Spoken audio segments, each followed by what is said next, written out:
This is for the nerds, this is for the brainiacs, this what we deserve. Go ahead and play it back, you ain't gonna touch me, you not gonna do nothing, you are not above me, I bet you wish you was me, I know it, I know.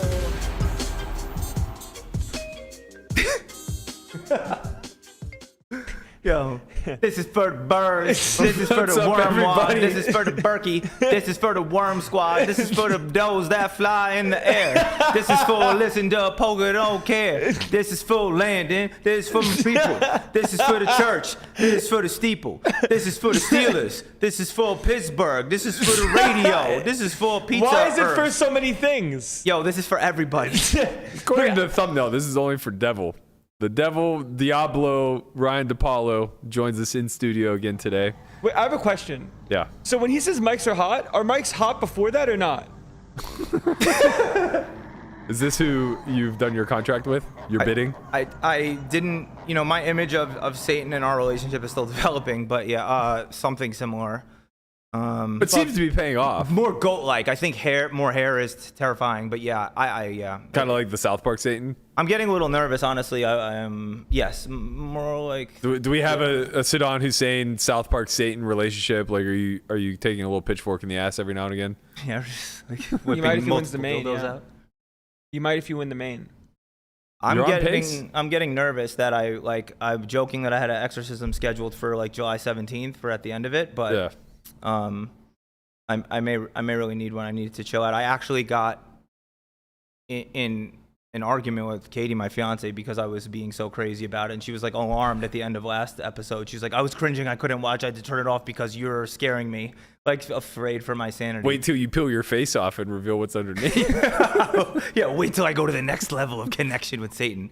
But yeah, man, no, dude, yeah, like Satan is helping me. I'm almost regretting this choice because I think he drove me to eat McDonald's after bagging yesterday, and that's a Satanist choice. Yeah. I also had some sugary drink this morning. That's a Satanist choice, right? I have a plastic, not refillable bottle water here. Yeah, that's what Satan would do. Yeah, you're a hedonist to the fullest, and you have Satan pulling the puppet strings. But hey, 300 in the bag. Whatever it takes to win the main. It's true to an extent, and that sometimes that includes folding ace king off, which we were debating a lot pre-flop. Landon's very sensitive. Oh, there, yeah, 238. It was a very. See, the difference between me and you is you have a deal with Satan, so you spike the ace. Do you guys have a question for me? Yeah, what's your deal like? How did you create this arrangement, and how does Matt negative get in EV on will it? it be He for the needs rest it. of your life? Yeah. It's no deal long term. It's not even borrowing my soul. It's that I will represent, and I'm honestly a little bit. I will represent. This is more than I signed up for. This is basically just like your ACR deal. Yeah, exactly. Yeah. Short term, not really affiliated. Get in my bag, and then we'll move on. More like a weekend in Texas, but yeah, like when I'm like representing a club that may go under in a week or not. Right. I don't know. Right. Like yeah. come do a meetup game. You know what I mean? Promote it. Yeah. I'm just a mercenary. So I'm just here You're for a hired Satan. gun. I'm a hired gun. I'm a hired thug. But no, That looks like a rugrat. That looks like a mess today. I have I don't even know where the shirt is, but anyway, yeah. No. Honestly, the I like outfit it. choice is sharp against this it. black background. It's you're I hate to be blasphemous, but you're doing the Lord's work here. Yeah, he looks like you look a clean. You're a rugrat right now, but we like it. But the background, it's good. That's not offensive, but saying I'm doing the Lord's work is a bit offensive. But so yes, no. Listen, I'm the light. I bring light to the darkness. That's who you are? I don't know. Never mind. Yo, wait. That's who you are? You're the light that shines and brings the dawn? I don't know what I am. I tried to put on the pentagram temporary tattoo that I had randomly packed for no reason. In the context of this, for anyone listening who doesn't know, I flopped three set of sixes day one of the main. Realized that the pentagram tattoo that I had packed for no reason, temporary tattoo, had it in my house. You know what the difference is between you and me? Wait, let me finish explaining this. There's more. Go on. No, I'm just saying, I packed it, didn't know the reason I had this pentagram tattoo packed, flopped 3 sets of sixes, and then was like, it's all clear now. My run is for Satan. And I'm so crazy that even though I don't even think this bit is that funny, I actually believe it. Like, I'm over the signs bit. are all there. But the sign, I cannot deny it. This could have easily just been an astrology thing if you knew anything about like, you know, a quick sign to notice like, oh yeah, of course. So what happens when you do win the main? Mars and Venus are aligned, and I'm gonna win the main now. How do you know I don't know about astrology? Well, I'm just presuming because you leaned right into the devil arc. Yeah. Wait, is astrology the? That's why you just asked what astrology was. That's why we knew it wasn't you. Right? You said, oh, like how do I know astrology? You just asked what it was. So you know, your camera's way over here. Can you sit like a normal creature? No, I'm relaxed. You're something. This is my relaxed pose. This is my relaxed pose. You look like a gazelle. I am a sunning gazelle. himself. I am a gazelle. Before he No, becomes this is dinner. good. I like it. I can talk straight to Ryan. YouTube, like Snapchat, like Just how a many people little- are freeze yeah. framing it. A little bit of like up short action, maybe. Like Hellmuth revealed yesterday, where we all know what he looks like. I'm not trying to segue. Yo, shit. that entrance, man. All right, look, I've been in this game a minute. These Long entrances. a minute. A minute. These A entrances. fucking decade and a half. All right, I'm a look, hip 22-year-old Matt Berkey. I've been in the game for like about a year. For about a hot minute. these entrances had a place back when it's so I feel for you guys because you didn't really get to experience the heyday, but like, you know, in the early to mid 2000s, like you show up day one of the main and walking that long walk at the Rio down the hallway was just ESPN cameras the whole way, right? Like, and if you happen to be either a notable person yourself or near somebody notable, they're like following like it's the last 100 yards of a marathon, you know, just like, oh man. So these entrances made a lot of sense. He would get escorted in or escorted down that hallway by some posse of women or, you know, whatever. Like he did his whole theme thing. Yeah. And the TV cameras ate it the fuck up. Bro, we had a guy with a cell phone following Phil Hellmuth in a kid's version of a Darth Vader Halloween costume, walking through the Paris with his dick hanging out. Look at this. Like, this is what we get now. We have a reel of it. Wait, listen to the breathing.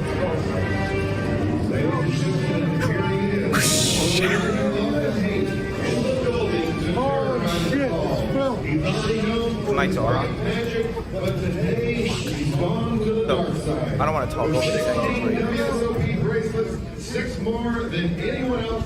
Here's your 1989 world champion, Mr. Phil Hellmuth.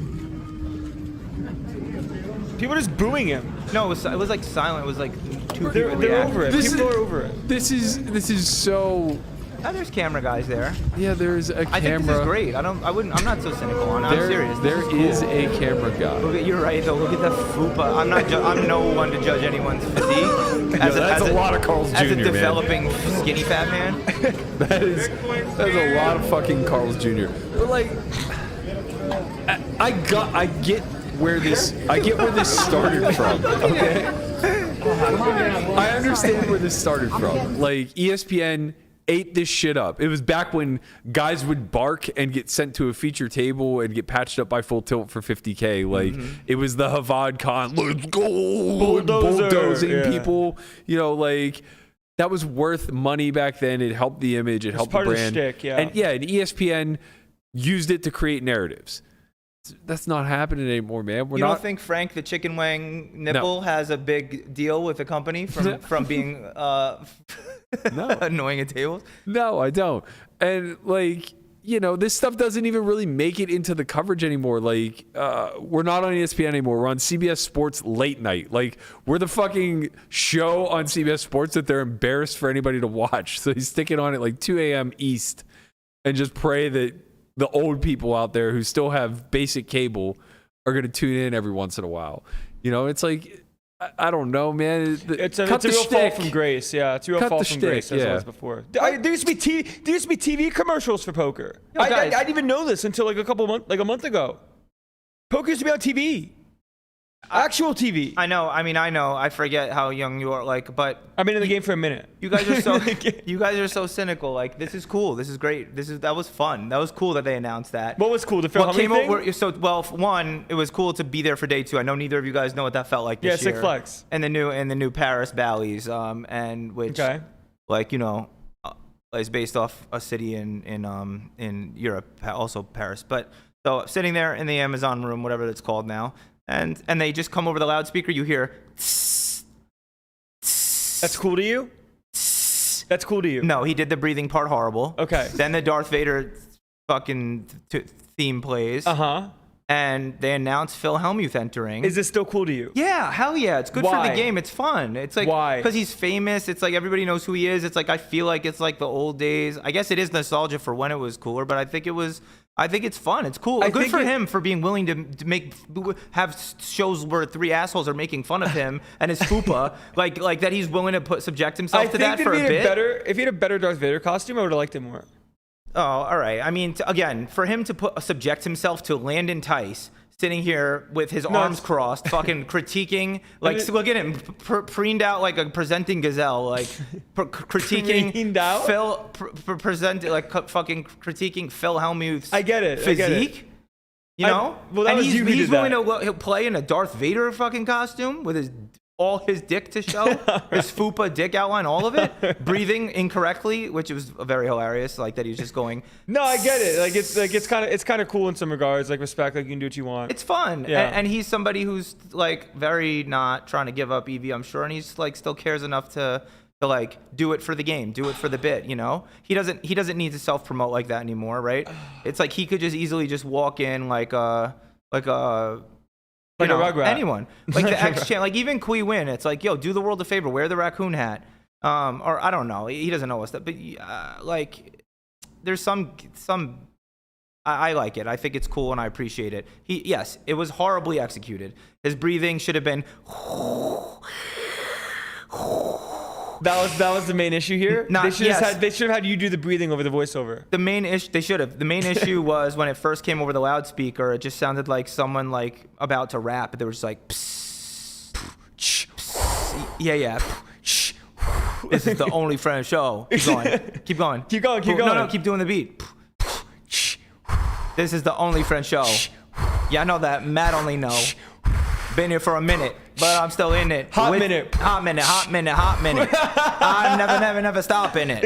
What if I let this show? Yo, you're on the phone. That's what you get. He was on the phone. We were talking about. So I'll recap. Phil Hellmuth. I heard every word. Welcome to the Friday episode of the Only Friends podcast. Fridays are for the fans, man. This is a good episode. This is episode 71. I'm gonna lay back. Episode 71. Yeah, man. We've done this 71 times already. We're senior citizens. We're almost at like 75 hard level type stuff with this. What's that? Like you just there used to be a fitness thing that Matt did. It wasn't this year, right? It was last year. It was during the pandemic, yeah. During the pandemic, yeah. For 75 days, it's like you drank a gallon of water, you exercised twice, and like it had to kind of count like 45-minute exercises. One of them had to be outdoors. You had to read 10 pages of a book every day. You'd never make it. And then like after 75 days, NGMI. After 75 days, like you just look a lot different, and it's good. It was good for you. What's NGMI? Not gonna make it. I'll do it. No, you won't. Call. I'll film it every day. No, you won't. How long do the workouts need to be? 45 minutes. One at indoor, least. one outdoor. One indoor, one outdoor. Or It could be both outdoor. Do whatever you want, but you have to read a book 10 pages of a book every day. If you don't do it, you have to restart from day one. You can obviously modify it if you want. Just do the exercise part. You also have to have a pre-planned out diet that you stick to and don't No deviate. McDonald's. That's just emergencies after bagging. Again, I know you guys don't know what that's like. Yeah, but then you have to restart. Starve. Oh, yeah. Just starve. I should plan meals ahead. I ate at the WSOP cafe the first Down 3 bad. weeks, and I was like, this is horrible. Bro, the people hate the cafe. It's horrible. It was so poorly planned. But anyway, I could do this, and I want to do this, and I want to improve my life. But that's a lot of time. Listen, you can either make it. I hear a I'm lot not of trying to complaining. improve that much. I hear a lot of complaining. There's not a lot of problem solving. Did you do it? Yeah. I mean, effectively. My whole life now has been like way different than before when it comes to like working out, eating better.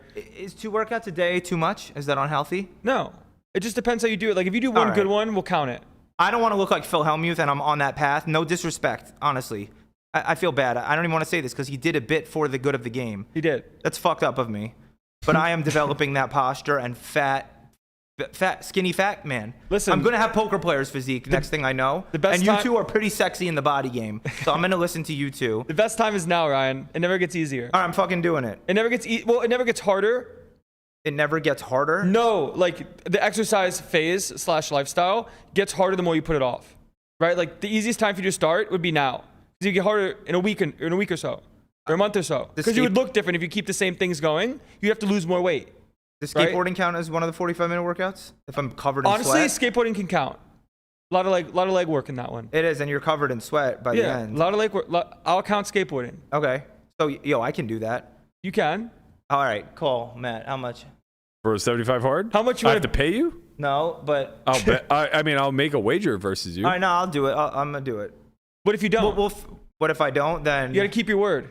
We keep our word around here. If I don't, then I'll take Scotty Nguyen's course online. No, I don't know. If I don't, then I'll wear a Darth Vader costume where you could see my entire dick outline next WSOP. When you going to start? After the main, like when I get home from the main. So when you get home and July. When does the main? Maybe 17th after. Okay, let's say you can start August 1st. August 1st at the latest. Yeah. 75 days straight. You have to post your Instagram once a day on your transformation. That's part of it. Oh, yeah. You have to. You gotta feel self-conscious a little bit. You can't work out without being a douchebag about it. And be like, today is about my transformation. No, it's not I'm that. like day one, like motivate, discriminate. You just have to You just have to take a picture of yourself every day. Oh yeah, that's on right. Instagram. Yeah. Can't we have like a private Discord? I don't know. That seems less interesting. No, it honestly might help you because you'll see it and you'll be like, because honestly, it's kind of a secret, but not that much of a secret. Like I take progress pictures of myself once a month. I've seen them. I've had. No, you haven't. I haven't shown them to anyone. I've seen them. Sure. Anyways, Not the dick pics. He's not Yeah, talking about those sure. progress. Yeah, anyways. That doesn't progress though. like yeah, sure. Sadly. Like once a month, I just take like a picture of like what it looked like at the start of the month, and then I'll look at the difference between myself January 1st to January 1st of next year. And like I've seen like the transformation from January 1st to July 1st, and it's ridiculous.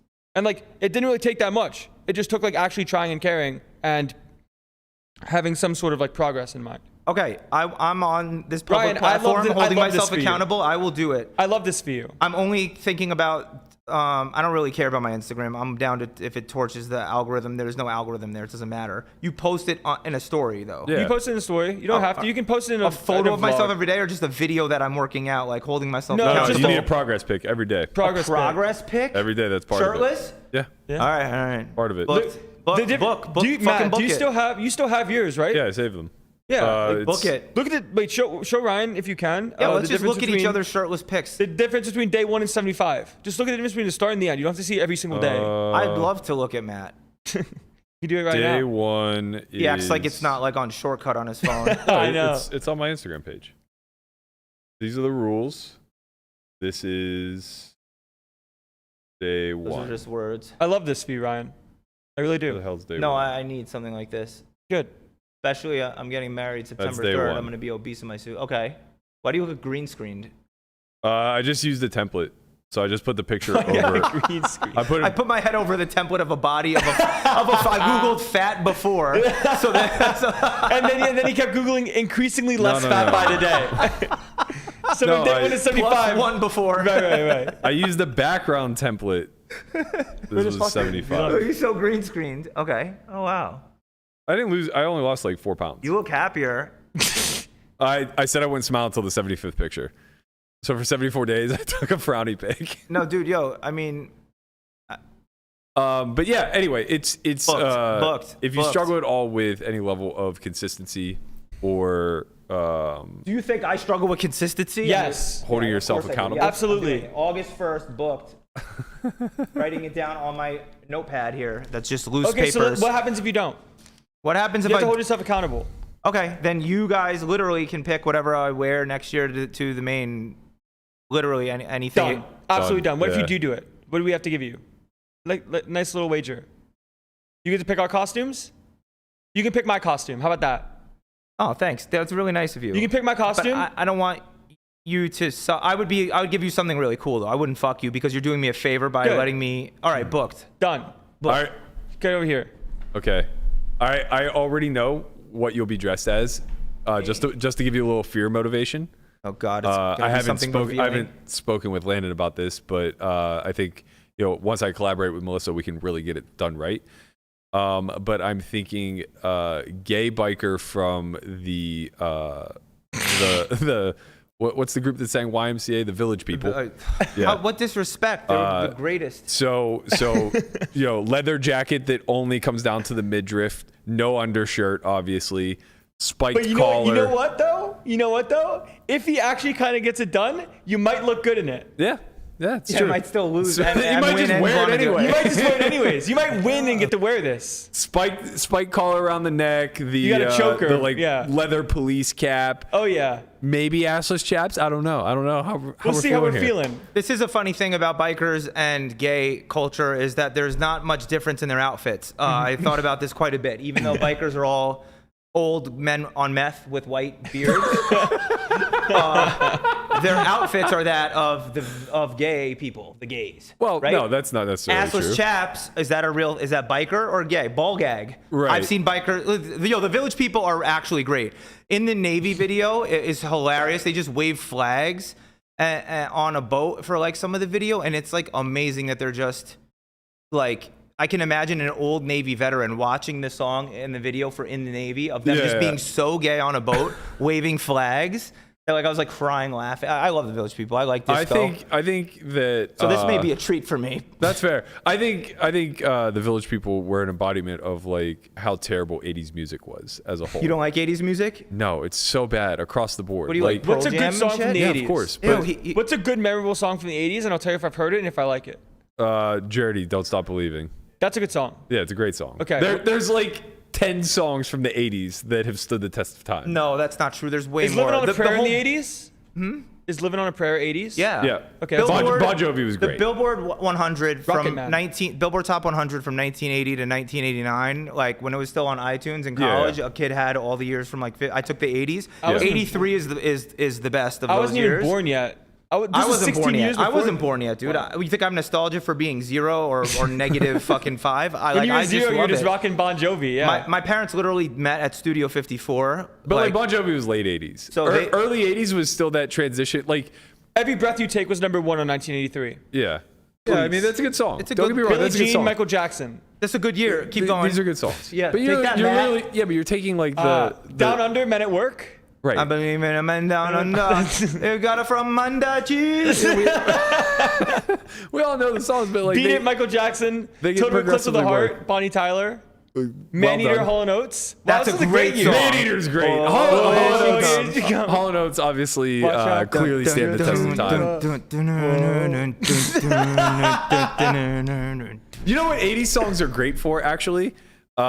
Is music for They're montage music. screenplays. It's good montage yeah, it's music. great montage music, and it's also great to like set the time. So I think this works specifically for like 80s and 90s music, because like you play 70s music and it could just be 2003. Yeah. and they just like classic rock. 1984 is a good year too. I think about this though, Matt's point with like The Wedding Singer. That movie came out parodying the 80s in like 98. Yeah. And you couldn't do that right now for 13 years ago or whatever. No, of course not. If you And- played a song from 2004, It sounds like, I mean, I guess we'd kind of know it, but it's not as distinctive a sound. You want to know what it is? It's not a collection of music anymore. It's one exact song. If you play Usher's "Yeah," then you get thrown right back into 2004. yeah. Like the Yeah. song of a generation. You're right. Was I exactly fucking hate that Usher's song. "Yeah." yeah, it is. But there's Yeah, there's no sound they have in common. Get a foot in the bed.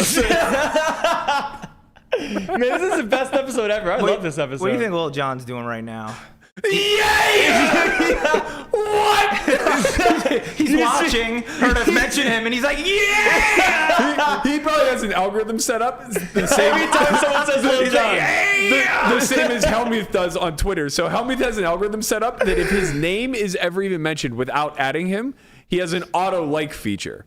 So I bashed him like so many times on Twitter. just roasted him Wait, because is his it still name in up? it. That bot is still operational? 100%. I'm writing this 100. If you down. tweet anything right now with the Exploit name, Hellmuth bot. if you tweet anything right now with the name Phil Hellmuth, or maybe it's only if you at him. But anyway, If you tag him, he likes it. yeah, no matter what, you will get a like. And there are so many tweets out there where he's just getting absolutely destroyed, and it just has Phil Hellmuth liking it. That's funny. So yeah, I imagine Lil Jon's the exact same. He just has an algorithm scouring YouTube at all Yeah, times. every time someone says Lil Jon or asks Lil Jon, he just quotes under it, yeah, just all yeah. You want to know? I wonder how much of his career was attributed to the Chappelle Show. That had to be the biggest jumping off point for him. What happened? Chappelle did a parody of him on the Chappelle show. Okay. Do you know Chappelle show? I know of it. I've never seen it very much. Wow, it's on Netflix. You should do yourself a favor. I wonder how much it holds up, though. It's hard to. I just haven't had enough time. I was so busy these days. Okay, Colleen. Well, tell us that. You want to go into that? I'm just so busy. He sounded like a soccer mom. Like, what with the kids and getting them to practice. That's why you cut the hair. A lot of moms go with the practical haircut. This actually makes sense. Like, I couldn't dealing with it every day, so I just cut it off, and now I'm this. Soccer mom and the Rugrats. Yeah, no, I mean, I've just been playing all day, or like gym early, podcast, and go to Bally's. Like, where do I have time? How many events do you think I played this summer already? Wait, how many events do you think I played this summer? He loves this game of guess. 21. I played 40. 40? I played 40 events already. Where's my time?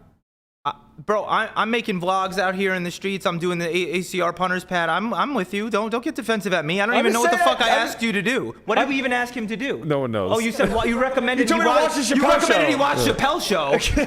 That is offensive, but I like to be like, I don't got time for that. I don't know who has time for shows these days. Like, I know who has time for shows these days. He just means in general. You know how people say, Listen, watch after this. the series, I'll catch up on my. They've been recommending so many movies and things to me that I have yet to see. It is offensive in a way when people like recommend a TV series. It's like, fuck you. How many hours of my life do you think you're entitled to recommend? Nobody's saying to sit down and watch the first 3 seasons, or maybe it was only 3 seasons of the Chappelle show. It's just like this. No, he's busy. He is busy. Shit. There we go. I wonder, it has to hold up.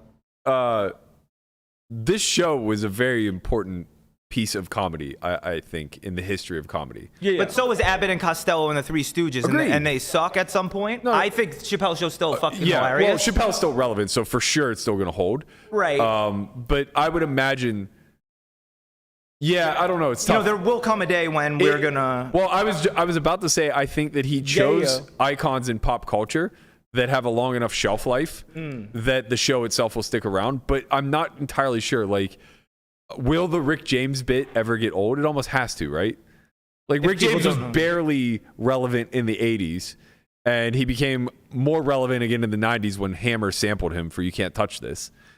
And then Chappelle made him relevant again in the 2000s as a comedic bit. But, like, how many times can you go through that iterations of him actually being known? I guess you have to have some sense of who he was. I think that bit's still funny. I don't know. Wait, and the you know who Rick James is? Do I know who Rick James is? No, I know Rick Rolled. Rick Roll? I know Rick Astley. Oh, okay. So that's another great 80s song. You want to ask about good 80s songs? Both of them, and this second song. But I don't think it's an 80s song. Anyway. I feel like it's 90s. Whatever. Listen, I'm writing down how many times I interrupt you, by the way, and I'm at 2 only, I think, because I'm not interrupting. That's why we didn't take that bet, by the way. We knew this was going to happen, but we love you. We have you here anyways. Are you finished? Yeah. No, because I'm waiting till people are done talking. I know, so you don't put 3. I do think that the like Rick James skit, you might not need to know who Rick James is for it to still be funny. Yeah. Who's Rick James? He was an 80s musician. Super Freak. You know the song? I do know that song, yeah. Super Freak. Yeah. And so just knowing that somebody was famous in the 80s and that's their experience makes it funny enough. Anyway, whatever. Dude, but Landon is way too busy. We're offending him. Right. He surely has too much on his plate. We cannot be bothering him with this. It's kind of painful that he hasn't at least seen the Rick James, Charlie Murphy sketch. I'll watch That's it. kind of like having never seen the Eddie Murphy Gumby sketch. What is that? I mean, I've never seen that, and I don't care to. Well, I'm saying I'm equating that more to my generation. Like, if you're 40 and you haven't seen the Eddie Murphy Gumby sketch from Saturday Night Live, like you probably missed out on something. What is that? Or you probably were doing something productive with your life instead of consuming busy. shit. No, you were producing content instead of consuming it. But that's not the way pop culture works, right? I know it, but I never get mad when people. I hate when people are like, "You've never seen, Rugrats the movie 7? You've never seen Pulp Fiction? Get the fuck out! Get out!" I mean, there are certain staples to pop culture that if you were born into a generation, you should have been exposed to it in some capacity. Like, there are plenty of people my age that I'm sure haven't watched Seinfeld to completion. But if you don't have any reference to Seinfeld at all, talked about it like sex to completion. Seinfeld to completion. Like, if you've never seen Seinfeld, or like you don't understand the soup Nazi reference, you're definitely disconnected from social norms. No soup for you. Yeah, see, it carries through the generations. Like, some things are generational.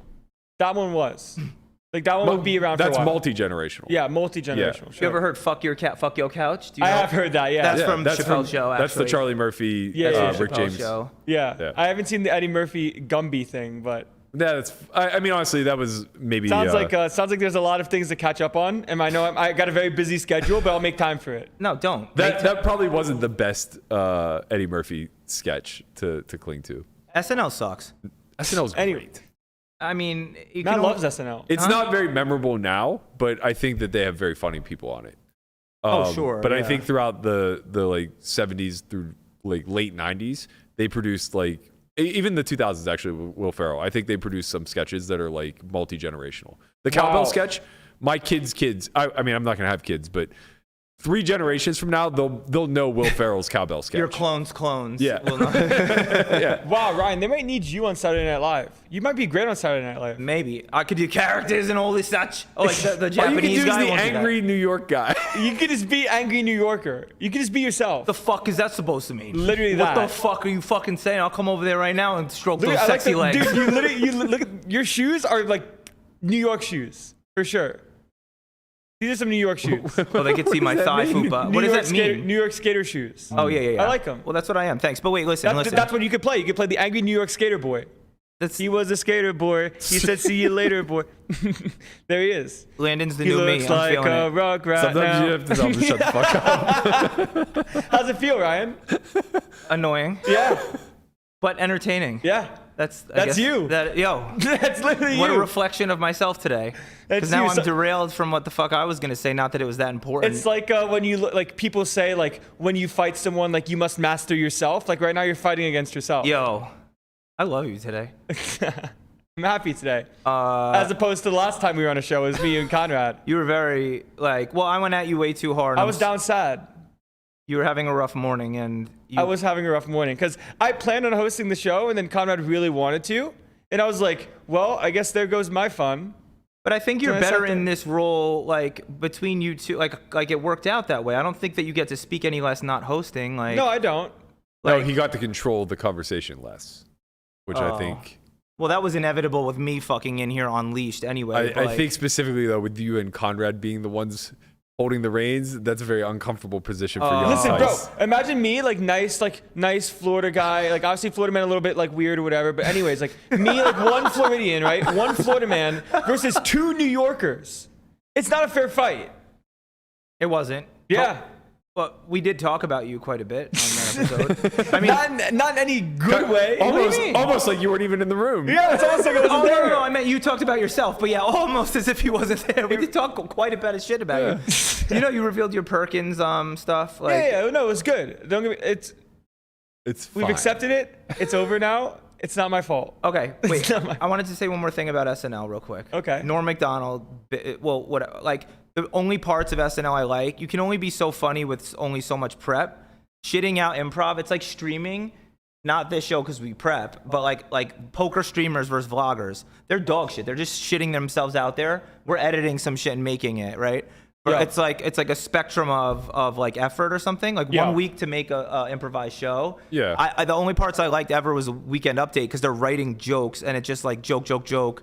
Instead of like kind of like Jimmy Fallon sucks fucking cock. Man, O'Brien used to always take that stance too. He was only liked on the show for torching the bits and laughing during them. That's not charming. I think he's hilarious, and I love that he used to laugh through bits. Dan hated it. Dan was such a comedy snob, and he would just like absolutely roast Fallon to death. He's like, this guy's so unprofessional, he can't get through a bit. Right, you gotta keep it Him together. laughing. Honestly, it was like watching the main event coverage last night with Shulman and Ali, right? Like, there was a point where Ali made this like offhanded comment about the way to pronounce a guy's name, and he was paralleling it to a character from, I think, Deadwood. I don't know. I wasn't familiar with the show that he was paralleling to. Yeah. I think he was calling him Carleone instead of Carlton.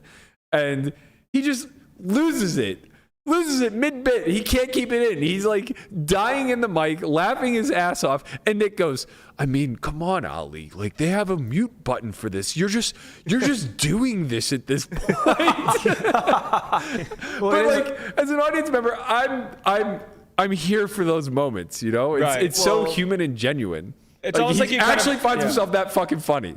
It's like you kind of find yourself beyond like the fourth wall, where like this is something he would say when he's muted. I like seeing the fourth wall broken in certain ways. It's got to be like topical. It's got to be in the right way, but in those ways, it's really good. Yeah. Or like when you showed it to the group earlier this morning of like the meditation kind of bit thing. Bro, I don't know if you have that queued up or not. That's very unfortunate. Yeah. Maybe we'll try to bring it back around, but yeah. I won't be able to do this justice. But it was from last year's main event. And, they worked the late night shift where it's starting to drag on a bit. We're in the main event now. It's probably 1 a.m. Who knows? And I don't know how the conversation steered here, but Ali's just like, maybe you should try a little meditation, Nick. Have you ever thought about that? I mean, I was a dog to be a meditator. Oh, here we go. If we're being honest. Yeah, I wasn't giving it much thought until you shared that with us. I don't really have the trappings of a man who meditates, do I?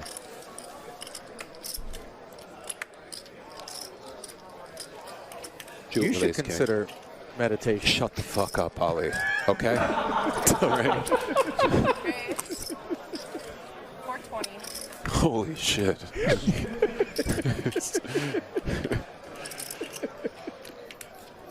You're going to get us in trouble. Yeah, take me now. It's so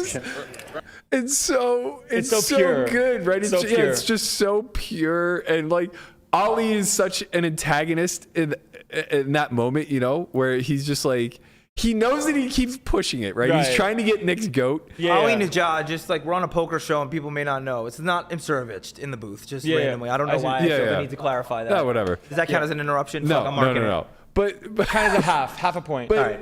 But he's just sitting there, he's pressing on this inane topic that no one gives a shit about. Right. And I know Nick is just sitting there impatiently like, where are you going with this, Nejad? Right. The comedic timing, whether it's intentional or not, is just so perfect between the two of them, where there's a long pause and he just at some point looks at Nick and goes, maybe you should try meditation, Nick. That's way funnier than anything that's happened on SNL in the Jimmy Fallon bit. That's way funnier. The Jimmy Fallon bits are written bits that they rehearsed, and then he just giggles, and people are like, oh, that's so funny. He thinks it's funny. That's the whole thing. Eat a bag of dicks, Jimmy Fallon. That's not your performance. That's the whole thing. Ali Nejad and Nick Shulman are doing their job when they do that. Jimmy Fallon's fucking not.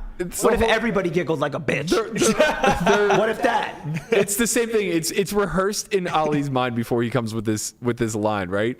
And that's why the laughter starts to seep in, because he knows he's finally gotten there. It's like the game in like a carnival where there's a balloon, and like when you press the button, there's like an insta pop on the balloon. Like there's little buttons next to it, where if you hit it, like the balloon kind of inflates, and at some point the balloon pops, and then you get all the tickets.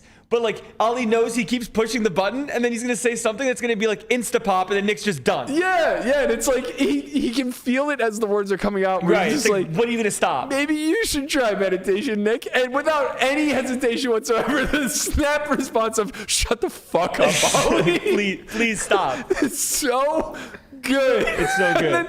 And then Ali like lets it breathe, right? He doesn't say anything in response. It's just silence. He meditates. And Nick just hits him with the holy shit. It's so good. It's not rehearsed. It's obviously like their chemistry. It's what they've built in the booth. But from a comedic standpoint, like you could dissect this. It's so enjoyable for the audience.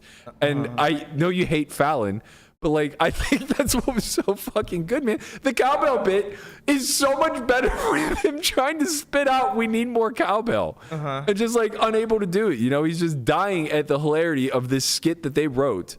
That, for all intent and purposes, like written skits are just never going to be belly laugh funny. That's not true. Look at Chappelle's show, Key and Peele. Look at fucking They're not belly laugh funny. Aaron. Those hold. Oh, are you kidding me? The Black Teacher. No. All those are. They're easily referenced as something we recognize as being funny. We relive all of those skits in hindsight. Yeah. The first time we watched them, it was like, okay, that's funny. Like you acknowledge, like that's a really genius skit. It was well written. It's funny. But we have to relive it 10, 12, 15 times before the hilarity of it actually settles in. And somebody who's performing it and acknowledging that like that 15th, like this is going to be a slow burn. That 15th time that you get it, it's going to be funny. This is the 20th time that we've done this, and I can't hold it in because it's too good. Yeah. I think that that's like a great way to break the fourth wall. Do you think that comedy is a science? Yeah, I was just gonna. I think it's similar to like No Limit, where it has science and art kind of combined. Is there like? I think that's what happens when you take off the parameters, right? When you take off any boundaries whatsoever, you get this nice mix of like, yes, there's calculation, but there's also just like this natural art to it, where if you have that timing, anything can be funny. If you have that wit about you. Right, art plus delivery, call it these things, where you can like learn some of the stuff that is mechanical to comedic success, but at the same time, like there's some form of ingenuity going on. Yeah. Where like you just kind of find it in game. Where like Nick just finds the will you shut the fuck up? Like you just find it. Well, that was funny by mistake, like almost. Like that's why it's a different type of thing. Like that's hilarious. And You're like, hilarious. Like the funniest poker clip ever is like Kenny Tran yelling after he calls, like, "I'm a genius." Yeah. How'd I call? Like that's amazing to me. Yeah. I still cry laughing. That hand is insane. But that's not funnier that like I don't remember anything funny about the cowbell bit at all. I remember multiple of Norm Macdonald's like OJ jokes are funny. Like I'm lying because I don't remember them exactly. Take me a second to think. But like they're actual written jokes and seriously, shout out to Norm Macdonald. Like he was like the fucking man. But like written joke, like fuck Jimmy Fallon is the point. I don't agree with any of what you're saying. Bro, the Tonight Show is 1,000 times better than it was with Carson.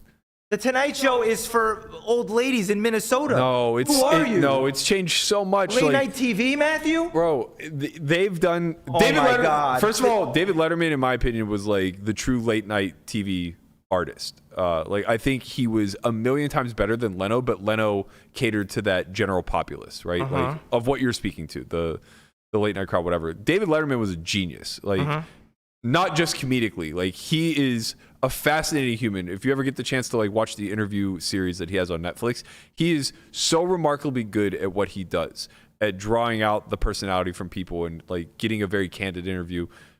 Remarkable guy. Very much dampened by the personality of Jay Leno and the amplification of the Tonight Show.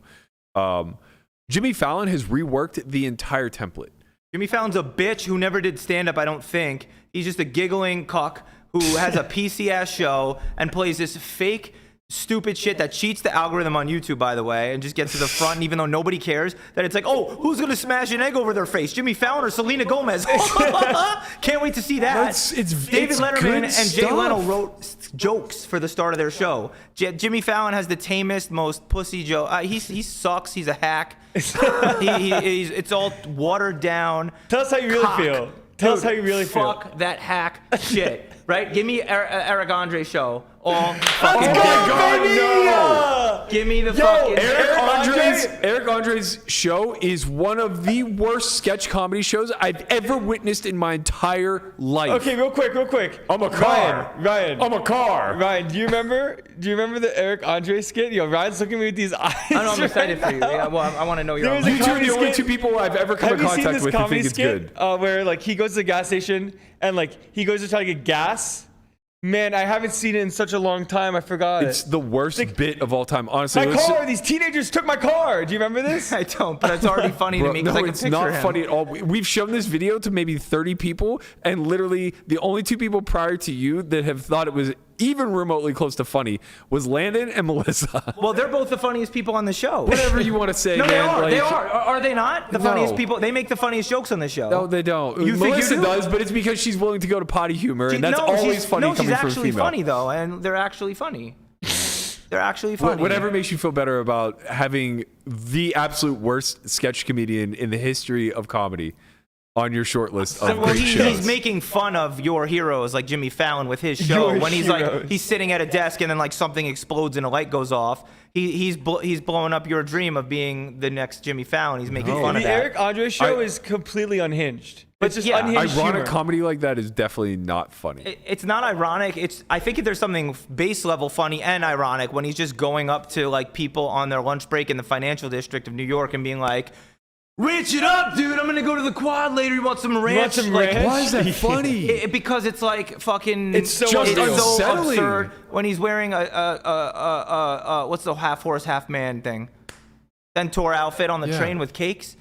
Why is that funny? Because it's just unhinged, inappropriate. Like it's the people like I can't describe his it. sole goal in every sketch is just to make normal people uncomfortable. All right, why is Jimmy Fallon playing like, guess what feather this is on your nose when I tickle you, Brad Who knows, Pitt? man? People That's write, funnier. He has writers, but like, no, what I think Jimmy Fallon does a great job of is bringing in outside celebrities that everybght wants to see. Outside celebrities. What do you mean? Like people like Justin Timberlake, who's a reoccurring he's a guest real on the show. outsider. What do you mean outside? Outside of like late show stuff. Well, they don't. He's they not a all do comedian. that.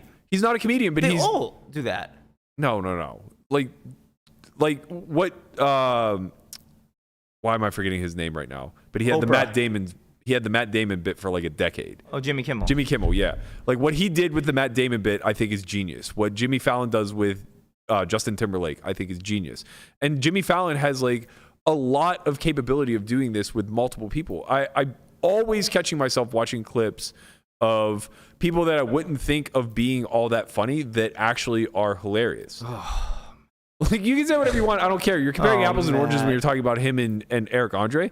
But like the idea that somehow there's comedy in just making a bunch of people uncomfortable in a real world setting is so stupid to me.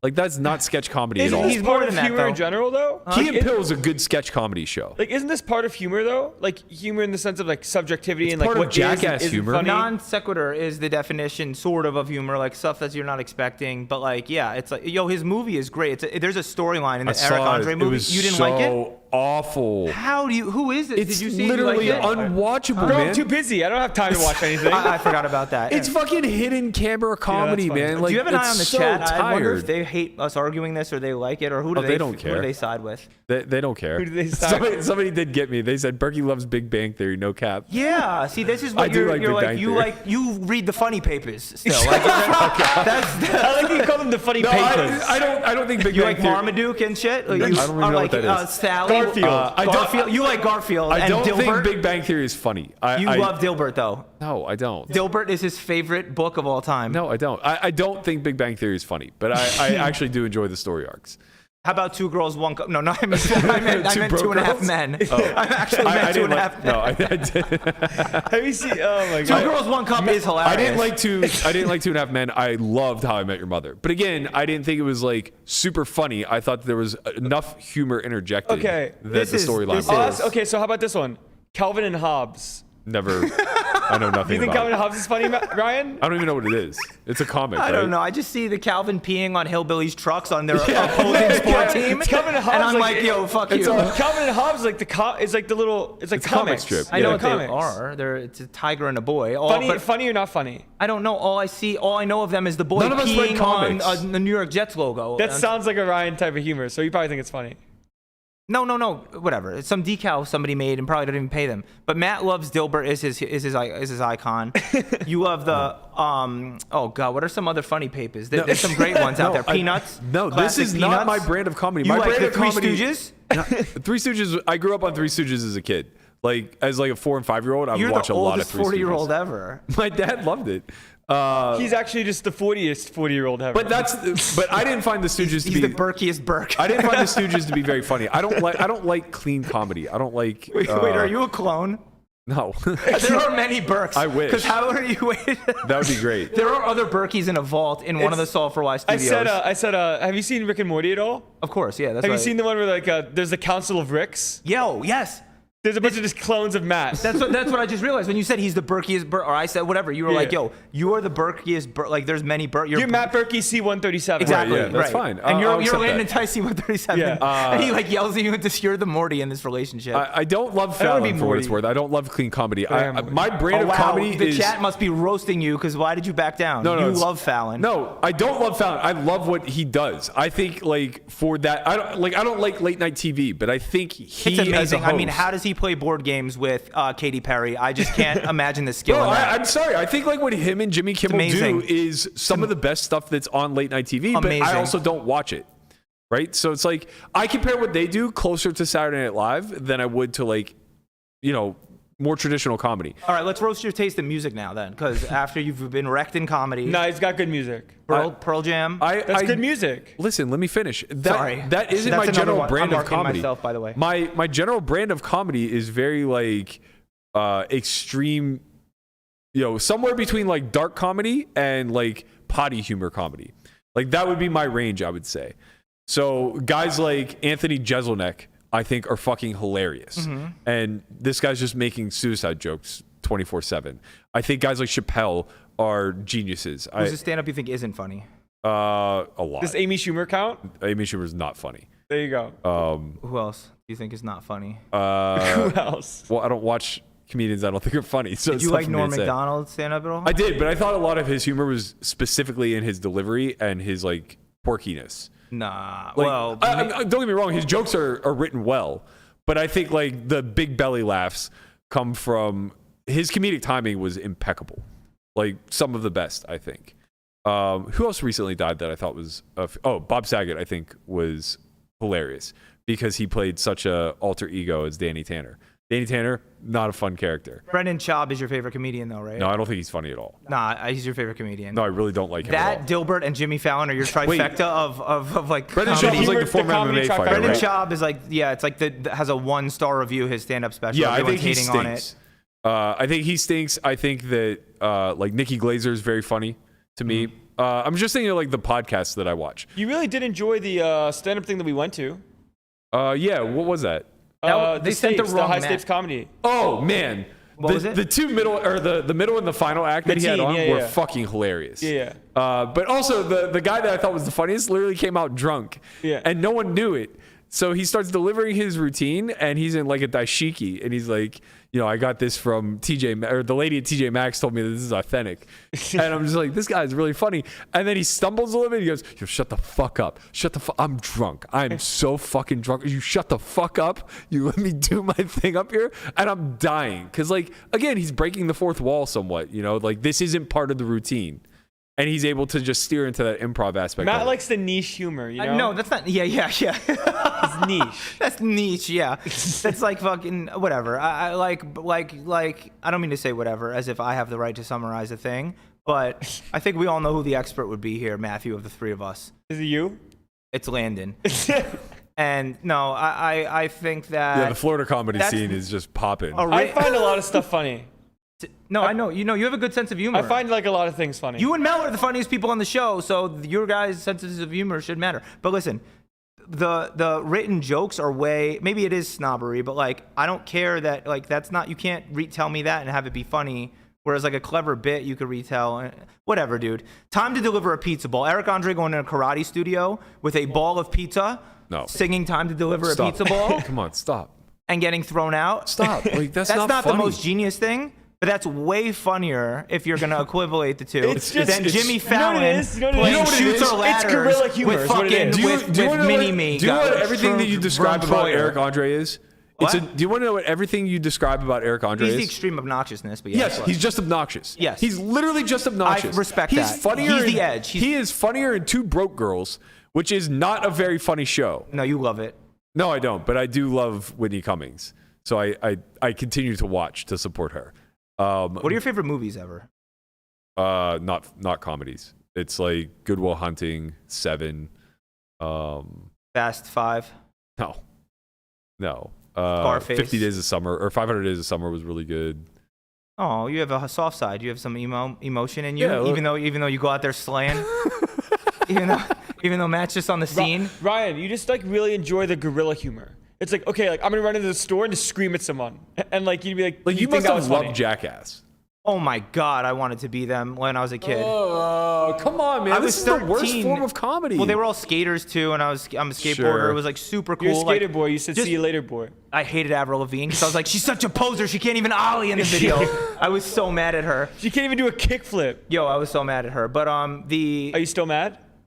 we've worked it out. Okay, good. Her and I have worked it out. Nice. But the Jackass, like Bam Margera just jumping off his roof. Look, this isn't my ideal. I wouldn't put this up there. Like you to Jimmy Fallon is your idol and all this stuff. And I know you love Dilbert and all this stuff. No, I just think guys who Sally, did whatever it's well in called. sketch comedy are funny. Like I think Adam Sandler's funny, and that's an unpopular opinion. No, I don't think think Chris not. Rock is But listen, you don't one of the think greatest. Bam Margera just cutting in a show, fast paced. Wait, I didn't finish. I know, but anything you say, What I'm if gonna say no. I say he did his fucking Jimmy Fallon? What, he giggled like a bitch, torching a bit? Still wouldn't find it funny. But that's what you love. No, the Jackass humor to me is just so It's too low-hanging easy. fruit. You Yeah. like comic strips where they're like, how am I going to survive the workday? No, I want some intelligence inserted into my comedy. Like these What a guys, relatable funny paper. these guys are literally just bashing themselves in the face with chairs. Can I like, tell you the they're bit, idiots. please, and just tell me that you don't think it's Sure. funny? Just cutting quick 1 second shot of Bam Margera jumping off the roof of his house holding an umbrella, like as if it'll work in a cartoon.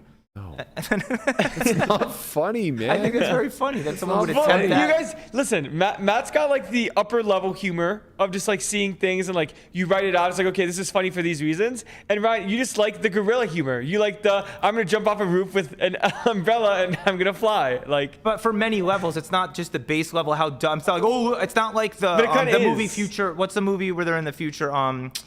Where Jason fucking. You know, it's a Mike Judge movie where they wake up in the Idiocracy. Do you know it? They get frozen by Vaguely. mistake and they wake up way in the future. I haven't seen it. I And don't on have time. TV, it's just a comedy where it's just people getting kicked in the balls with a football or some shit.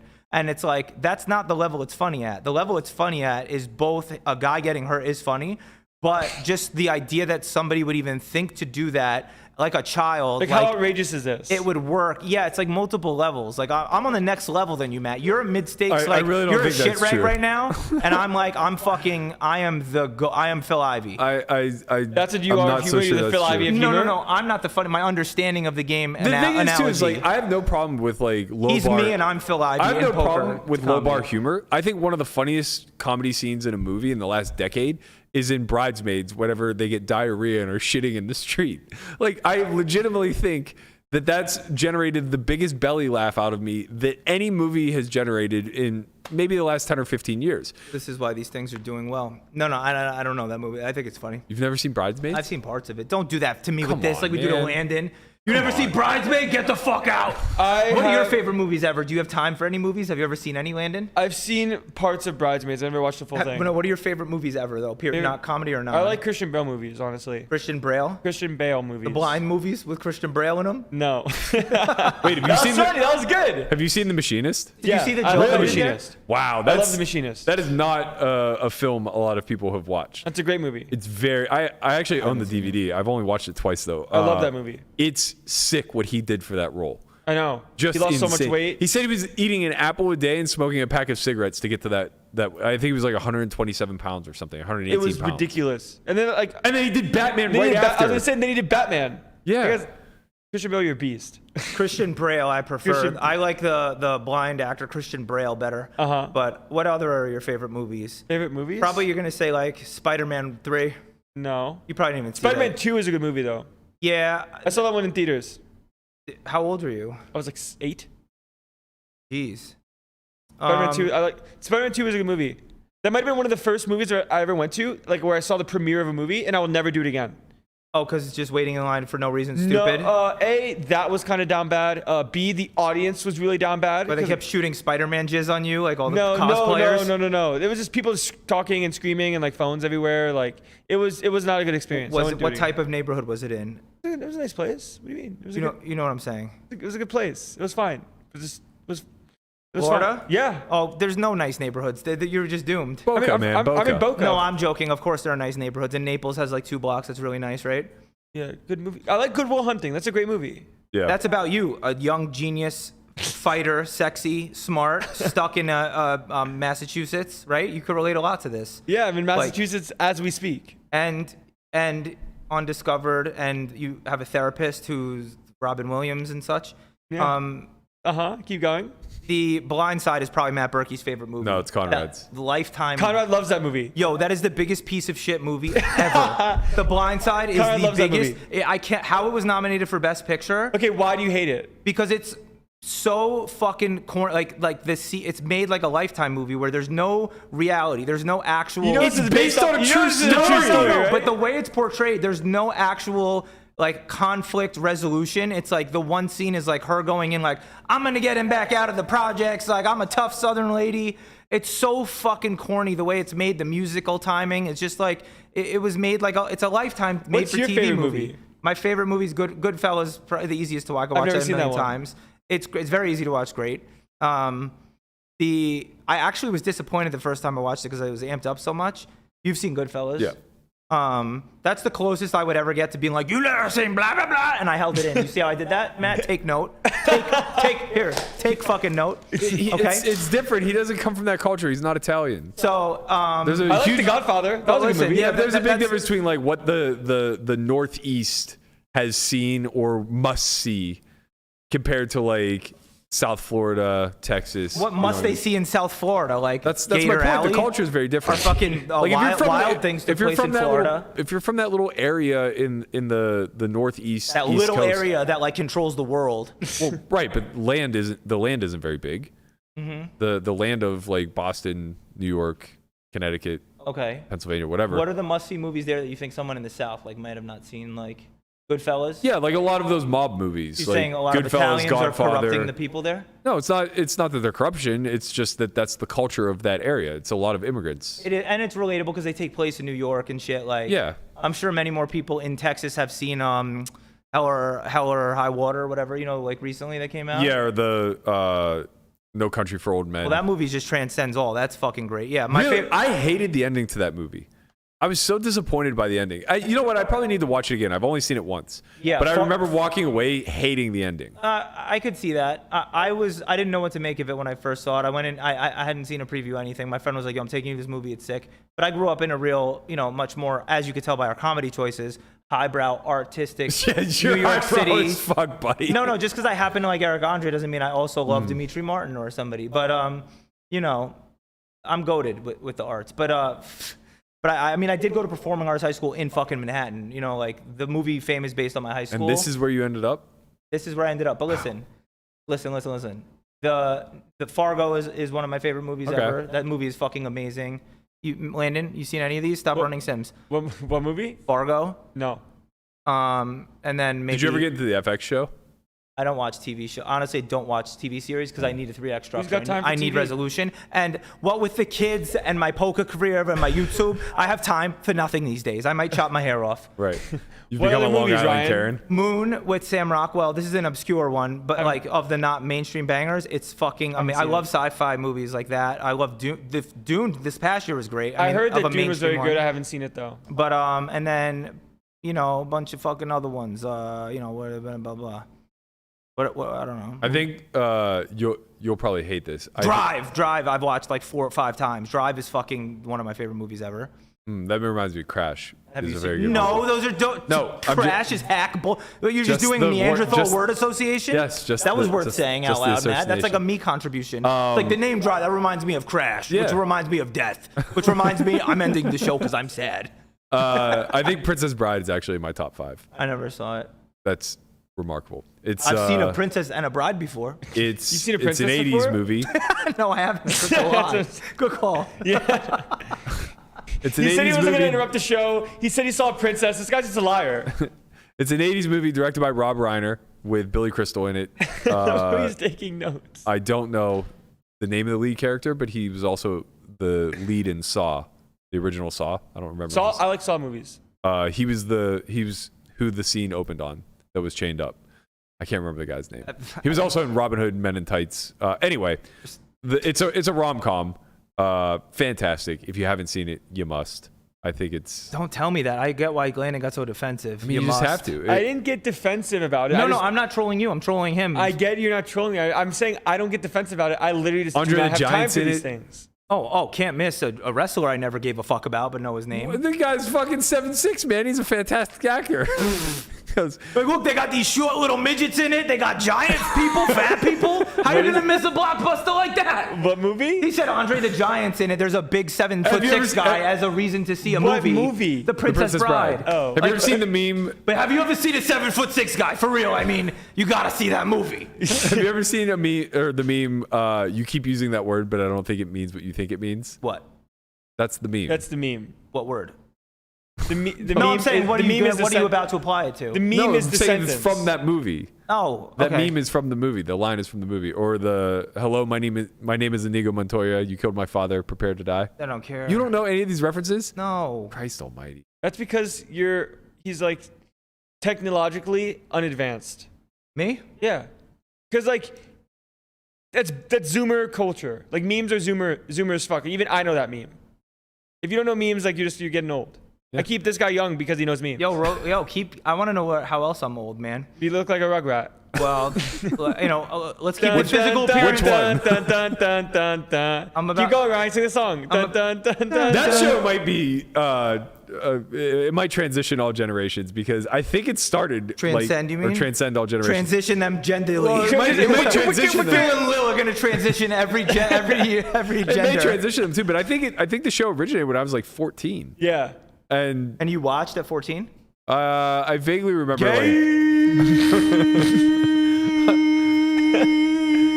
I ain't backing up on this one. I could have been slightly younger. I just remember being at my dad's for the weekend and watching it at times. And my dad had it on. So yeah, I may have only been like 11 or 12, but that's a long fucking time ago. That's 28 years ago. I was not born. Still somehow relevant. Yeah. All those shows suck. If you go back and watch a cartoon from when you were a kid, it's so SpongeBob's good. It's so slow Simpsons paced. is good. SpongeBob is clean. SpongeBob, but like the ones from Nickelodeon, I don't mean they suck, but I mean as an adult they suck. Like, Drake and Josh is good. Huh? Drake and Josh was good. Drake and Josh? Yeah. The rapper? No. Don't do what he did. I defended you. I know to what him, he's talking about. But you know what he's That's talking about. Nickelodeon. It's not like a cartoon, but it's like a Nickelodeon Josh show. is a Live character. actor Josh Nickelodeon Peck. show? Drake Bell and Josh Peck. Yeah. Josh is now a character on How I Met Your Father, which is a reboot of How I Met Your Mother. You know what? Luckily, none of this identifies. iCarly. You never seen iCarly? iCarly's nice. Whatever you guys. Serena Gomez had a Disney Selena show too. Gomez. Selena Gomez, Christian Bale. we got it all. I'm feeling this. Ryan, what have you seen on Nickelodeon? You probably love like Legend of the Hidden Temple. I watched that shit. That was a great show. Wait, was Selena Gomez on Nickelodeon or Disney? No, Wizards of Waverly Place, Disney yeah, it was Channel. Disney, right? Okay. Yeah. I thought so. I think we had Disney Channel for a short time with the bootleg button for pay-per-view on our cable box, maybe. What have you seen from Nickelodeon? That you said from Nickelodeon? Yeah. Oh, Doug. I used to watch Rocko's Modern Life. Doug, yeah. Ren and Stimpy was like my favorite show. Ren and Stimpy was so good. I didn't. Ren and Stimpy? These are before my time. I don't know these. Ren and Stimpy was a little edgy, all things considered, man. Yeah, it was very like it was gross. They'd have zoomed in shots, Landon, of like there'd be a fat lady character, and then they'd have a really graphic, detailed, zoomed in shot of like a chunk of her skin with hair and pimples on it. Wow. Like I was young when Ren and Stimpy came out. I was in elementary school, like maybe 4th or 5th grade, and I just remember being like, obviously Beavis and Butthead was the more aggressive version of this, but I just remember everybody walking around slapping each other in the face, going, "You fat, stupid idiot, you worm." Yeah. And then, eventually we just all started walking around going, huh, huh, huh. They were terrified when that happened to me in middle school at South Park when it came out, that they were so afraid, like any shirts from South Park were banned in the school. Like they were very afraid of the God influence bless South it would Park have and on The us. Simpsons. Yo, those are 30 plus years for The those are Simpsons. goated. You like South Park, right? Yeah, it's amazing. Okay, good. Incredible. It's getting better somehow. Yeah. Last season was honestly, I think what it is like bringing the PC principal character in is just so fucking good. It's so good the way that they meme on this guy as like a character and how he's constantly the kind of like center of contradiction, where he has this like super aggressive, what most would like label as toxic masculinity personality, but he's PCing people all the time. Right. No, super clever. That's so a very good. clever bit of a character that Completely if agree. Jimmy Fallon were casting that role, he'd be giggling as PC principal, fucking it up. We agree with that. I agree that he's not highbrow comedy. He's not doing anything special. I just think there's something very endearing about Jimmy Fallon. All right. That makes me laugh. All right. But yes, PC He does not belong on South Park. I can't relate here. These shows are before my time. South Park is still running. No, Wait, I have you mean ever like seen the it? Ren and Stimpy one. Oh. Do you watch South Park? Do you like it? I've seen it. Yeah, I think it's funny. What's your... Wait, did you watch the pandemic special? Yeah, it was really good. Did you watch? Yeah. Oh yeah. I think I've seen every South Park episode. It's definitely by far my favorite show ever. Just so incredible. If Kenny was a Rugrat, that's you. If you would have asked me when South Park like originated the first few seasons, where it was very clear that Cartman was the main comedic character, right? Like screw you guys, I'm going home. Yeah, screw you guys, I'm going home was the first catchphrase off the show. It was just abundantly clear that he was going to be the center focus of the way the show built out. Yeah. If you would have told me fast forward 25 years from there and Randy Marsh would be the obvious comedic heel to the show, I would have just been like, no fucking way. You would have been like, screw you guys, I'm going home. Yeah, they're just, I mean, yeah. One of my obviously, favorite episodes is Randy Marsh versus the Bat Dad. Yes, yeah. But I didn't hear no fucking bell. I thought this was America. Yeah. DePaulo You know what I think it is, though, is that the audience aged and they were sharp to that. So they molded the characters around that, right? Like we all identified with Cartman because we were all like 14, 13 years old when South Park first came out. And now we're all dads. Right. Now you're basically, you turned into the Cartman-esque relatable to the Randy Marsh relatable. Yeah. So now it's all about like Tegrity Weed and like going over to China and screwing some made up creature that creates COVID. Yeah. It's a lot more sophisticated humor than it was, I think, like but season it's still 1 through kind of 5. like low level type, just funny stuff. Well, there's plenty of that, right? Yeah. Like the kids it's got it all. It's got to see, like you find it funny and Ryan finds it funny. That's great. Well, nobody's. That's because it's a cartoon, man. Like nobody's saying Eric Andre should show up and walk into a church with his dick hanging out, saying like "All hail Satan." That bit was misunderstood. Like that was. That's because you have a deal with him. People misunderstood the bit. Pangolians. Oh yeah, they are real. Who knew? A pangolian? A pangolian? Yeah. Pangolin? Pangolin. Sand shrews are real. Oh yeah. So would you?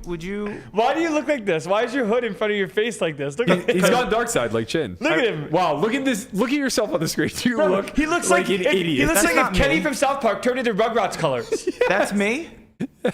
That's you. You do kind of look like Kenny from South Park. No, I mean on the screen. That's what I look like on the show. Yeah. That's what you look like right now. You look This like is fucking what- Grimace. And people hear the words on Do you know who Grimace is? the big fucking red thing. It's purple. Bro, you're purple. How do you look like Grimace if you're purple? Yeah, from McDonald's. Wait, hold The on, Hamburglar hold on. Grimace. No, Matt, hold on. He said Grimace was the big fucking red thing. I was wearing purple.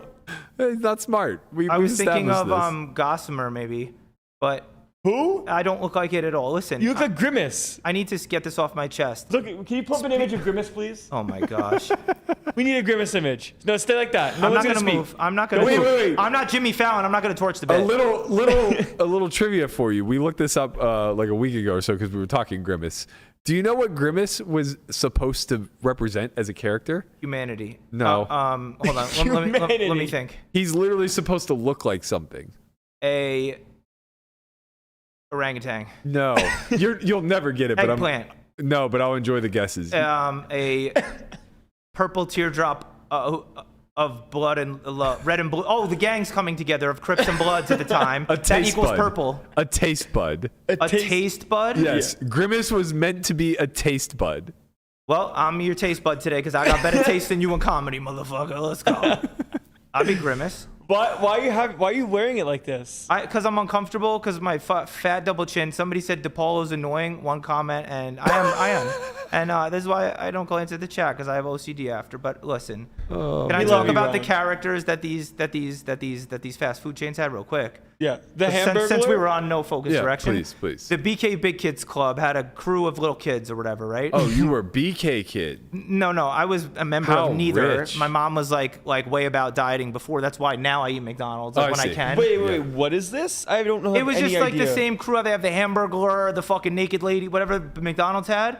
The fucking schizophrenic orangutan carried the kangaroo. You know all the McDonald's classics. I don't. They had the football player guy. I only know about the Hamburglar. All right. Well, yeah, he was a problem. But listen, they had the police. I think he had a wife. And he had two wives. Was this a show? Listen, there was a McDonald's show. And they made a video game. I don't know if there was a McDonald's show. I'm making shit up. But listen, there's BK Big Kids Club though. Seriously.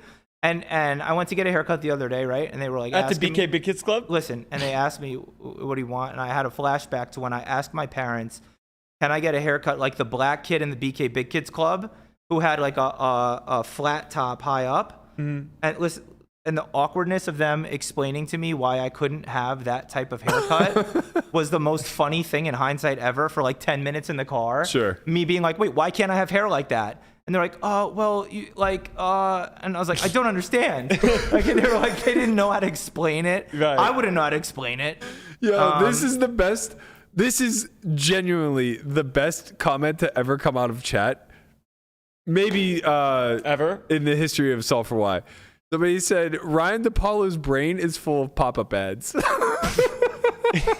His brain is. that is right up there with Conrad speaking in misspellings. It's speaking in typos. Yeah, it speaks in typos. Yeah. So you bagged for day 3, Ryan. Yeah, let's talk about what people want to hear about. You're the only one still in the main event. Me. Out of us the 3 three. of us. Is your crew? Is anyone busted though? Everyone's Everybody's doing still okay? alive today. Sulfur White Crew is holding on strong. How are the bags? I didn't hear. I'm sorry. Like Conrad bagged like 120. Melissa bagged starting. Brian bagged 67.5, and Christian bagged 110. Okay, Wow, cool. I remembered them all. Look how much I care. Love Look you at guys. that. Look at you. Oh, what a good friend. You are a good friend, a good Thanks, man. I poker appreciate friend, a it. good person. Thank you. I don't know about Matt. I think he is. You mean too. Berkey I'm a piece of- C137? Yeah, I'm a piece of all of Berkey them. I hope they all make it C138. through. He's the Berkeyest Burke. You are a clone, but anyway, though. So you I have hope so I'm a many clone. similar outfits, though. Every time I see you, they're all like working out. I just different came from the backwards gym. hat. But they're all different. Like this is like a hoodie. Sometimes you show off the bottom. Listen, my Papa Landon bad. wore a Papa cutoff bad. today. My main 3. My main day 3. Sorry. Yeah. Papa bed. It's like when you click on something and like you don't want to actually see it and it just invades your computer screen and takes the most of the space. The police That's your brain. The police don't buy that though. I've tried that. They No, don't that's your accept that brain. as an Like explanation. you'll click on something and then an ad will come up and it's like you don't want the ad to show up. That's your brain. Like we're having a conversation, someone clicks something, someone says one word, and then boom, you're just there. But we love you. What are and you we're like here for drunk? Intrusive thoughts. Drunk, he's just quiet. I don't know. It's been a while since I drank, but Good. probably annoying, or if that can be fathomed. So my day 3, Bro, put the hoodie down. I can't. Look at him, dude. I'm grimacing. So listen, I'm gonna It's be a even. verb? I'm in my. I got my grimace on right now, you're, yo. You're in grimace mode. So my day yesterday. You wanted to hear about? Yeah, please. Tell us how you get to 300. You back 300, right? I bet no 238. How'd you get there? What did you start with? How'd you get there? Well, I started with 188. Okay. And the first 2 levels were just like, I after the first level I had 100 chips less than I came in the day with. Yeah. After happens. another 2 hours, I had 700 chips less. Sure. Just You're just fl- folding a bunch, like Yeah, opening, like- getting the blinds back. Exactly. Yeah. Then I lost a really big pot. I don't know if you want to hear the hand history at all. You know what, briefly. Ryan? For you, I'll give you one. I don't need. I mean, I don't need to get it Yes, off my you do. chest. Yeah, you do. Oh. Say it. All right. I know how much this means to you. It was multi-way. I opened King 5 suited under the gun, or What? like +1. Why? Wow. You were just bored? I was getting more comfortable. No, you're bored. No, I promise I pop-up ad wasn't. said to I open. promise I was not bored. I felt This is disrespectful is what it is. to the blinds. Yeah. Well, to everybody. To To the everybody next 7 at the people to table. You're act. playing I nine-handed. explicitly lied to them and told them that I didn't change my ranges at all based on who was in the big blind. That was a lie, guys. If you're watching, I'm sorry. Well, you But just yeah, fold. fuck. No, the whole table was nobody King was. 6, I'm in Not there. one pro at the table. I'm not exaggerating. King 6? That's a good one. You I can was beat an ace. +1, but and I'm not exaggerating. There was not one pro at the table. Okay. But yes, whatever. When I pip wide, I instead of doing more offsuit high card combos late, I don't do enough of those. I do these bullshit like King X suited too early, right? That's where I err a lot. Or even like from the cutoff, Queen X suited way too wide. Anyway, You're just bored. it's not bored. I wasn't. I was really disciplined You were pre-flop. tactical. I thought it was okay Why? because I will not give it away post-flop. It sounds like you lost a big pot. Well, I'll tell you what happened. Okay. I didn't give it away, but it went 4 ways to a flop. Unsurprising. Like Jack 8-4 flush draw we have. It's nice. Checks around, right? Mm-hmm. You still with me, Landon? I need you to hear it. Jack 8-4 flush draw checks around. Then we turn the flush, 7 of hearts. Wow, you have the second nuts. Second nuts. It's a good fucking hand. Then it goes check. We bet like 40%. Okay. Fold, jam for like 22,000. Sure. Rejam for like 51K. Snap. This guy has ace jack with the ace of hearts, and the other guy has a set of 4s, and then the river just paired the board. Oh, whatever. So yeah, it was standard shit. Yeah. I mean, I guess not that that's very interesting. It's just the story of my day. Well, post is whatever. Pre is just a little loose, but Pre it works is out. dumb, yeah. And then so now I have 1:30 at dinner break. I eat my pain away with Rob Kuhn. He and I have pizza that at Giordano's has an extra layer of fat on it for no reason. It's 2 levels of cheese. Decompress. I saw you guys actually. I went to the shawarma place. What, but you weren't on. There's 4 of you. Were you on break? I was playing the 1 drop. You were with other people? No, I was by myself. Why would you not say hi? I was by myself. Why would you not say hi? You guys are in a group of 4. I didn't want to go interrupt the group. That's how groups work. Dude, do you know how cool I look when you say hi to me in front of other people? You're famous. You're famous.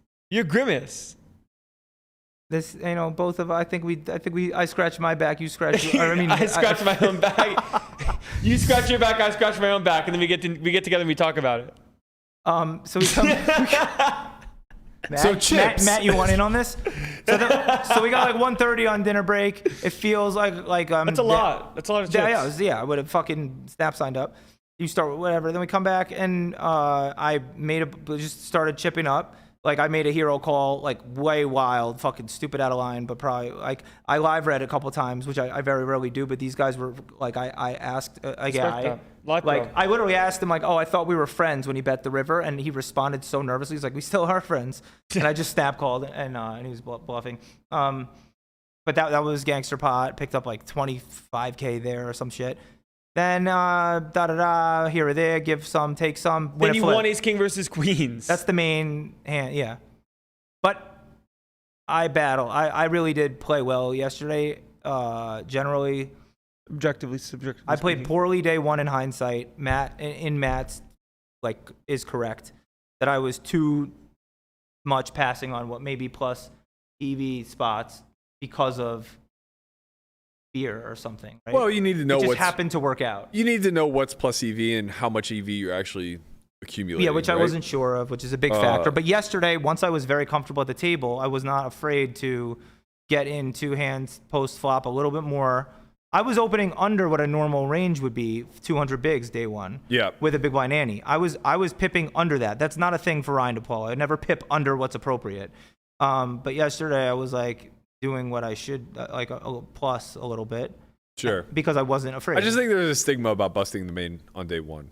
And it's just like, yeah, it happens, man. I probably emotionally had it there, but I also was told from my mental mindset, like, just overcorrecting for me to be patient was not a bad thing going into day 1. I think that's true. I think it depends on the person, because some people will find ways to like light themselves on fire, kind of, where like having more patience is better. Yes.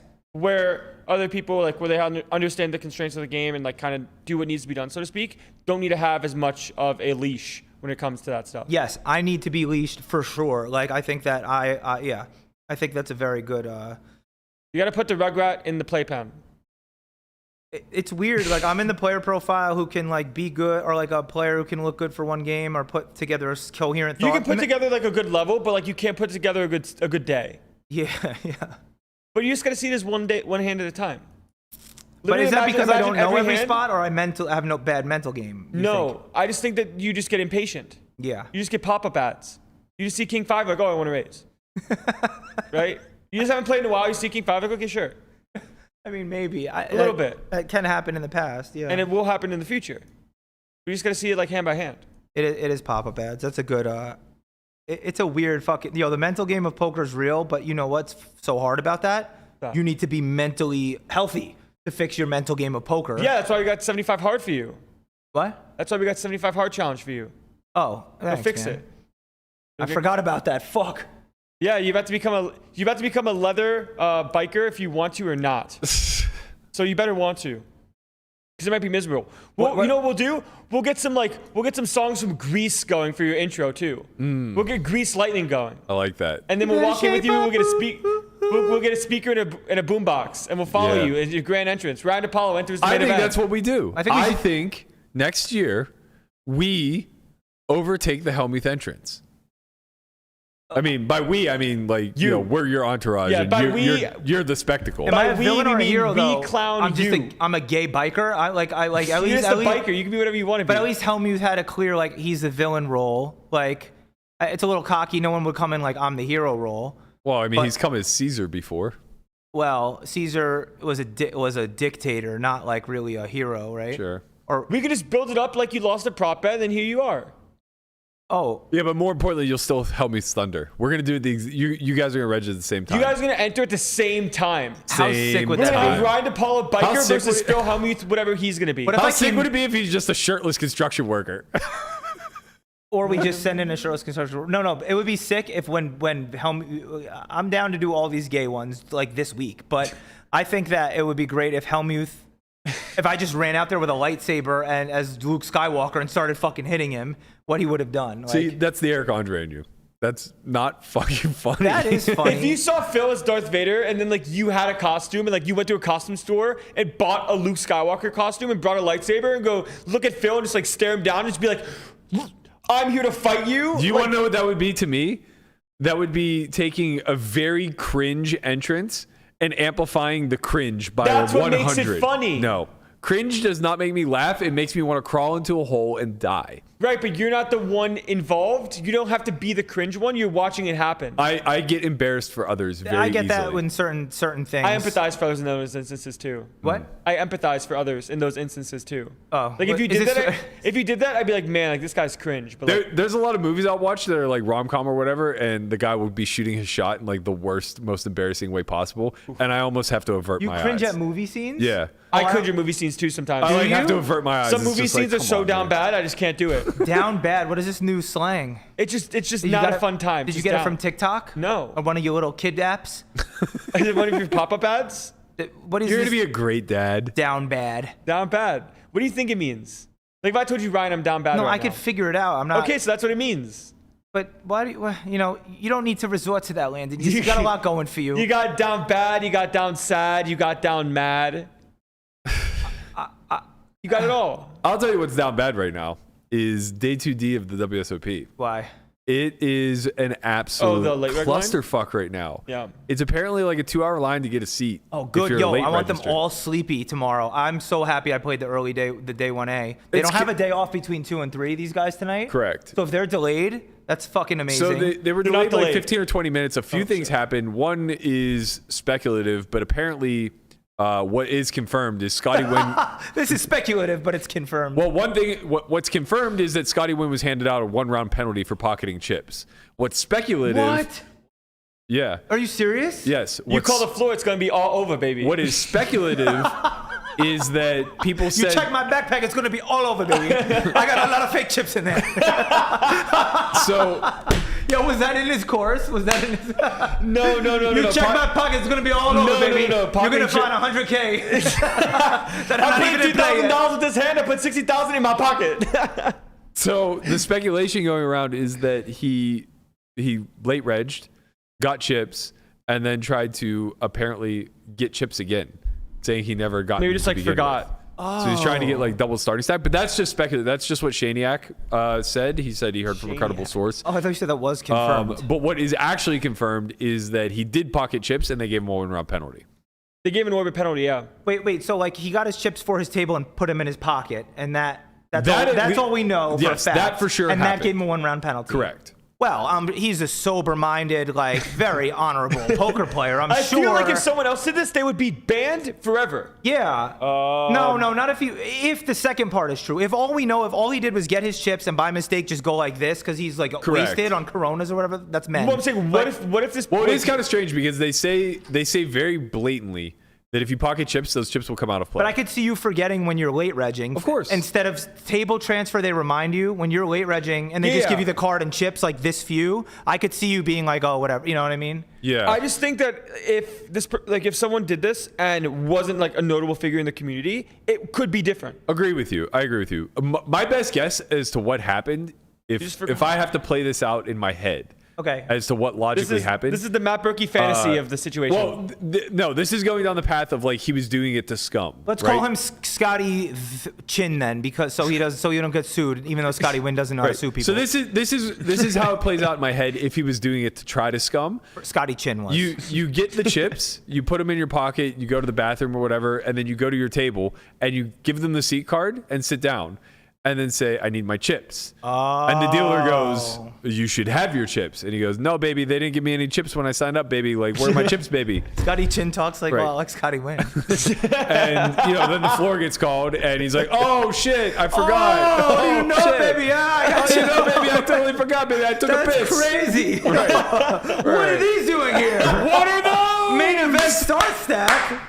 Who put these chips in my pocket. Exactly 60,000. Who's trying to set me up? Right.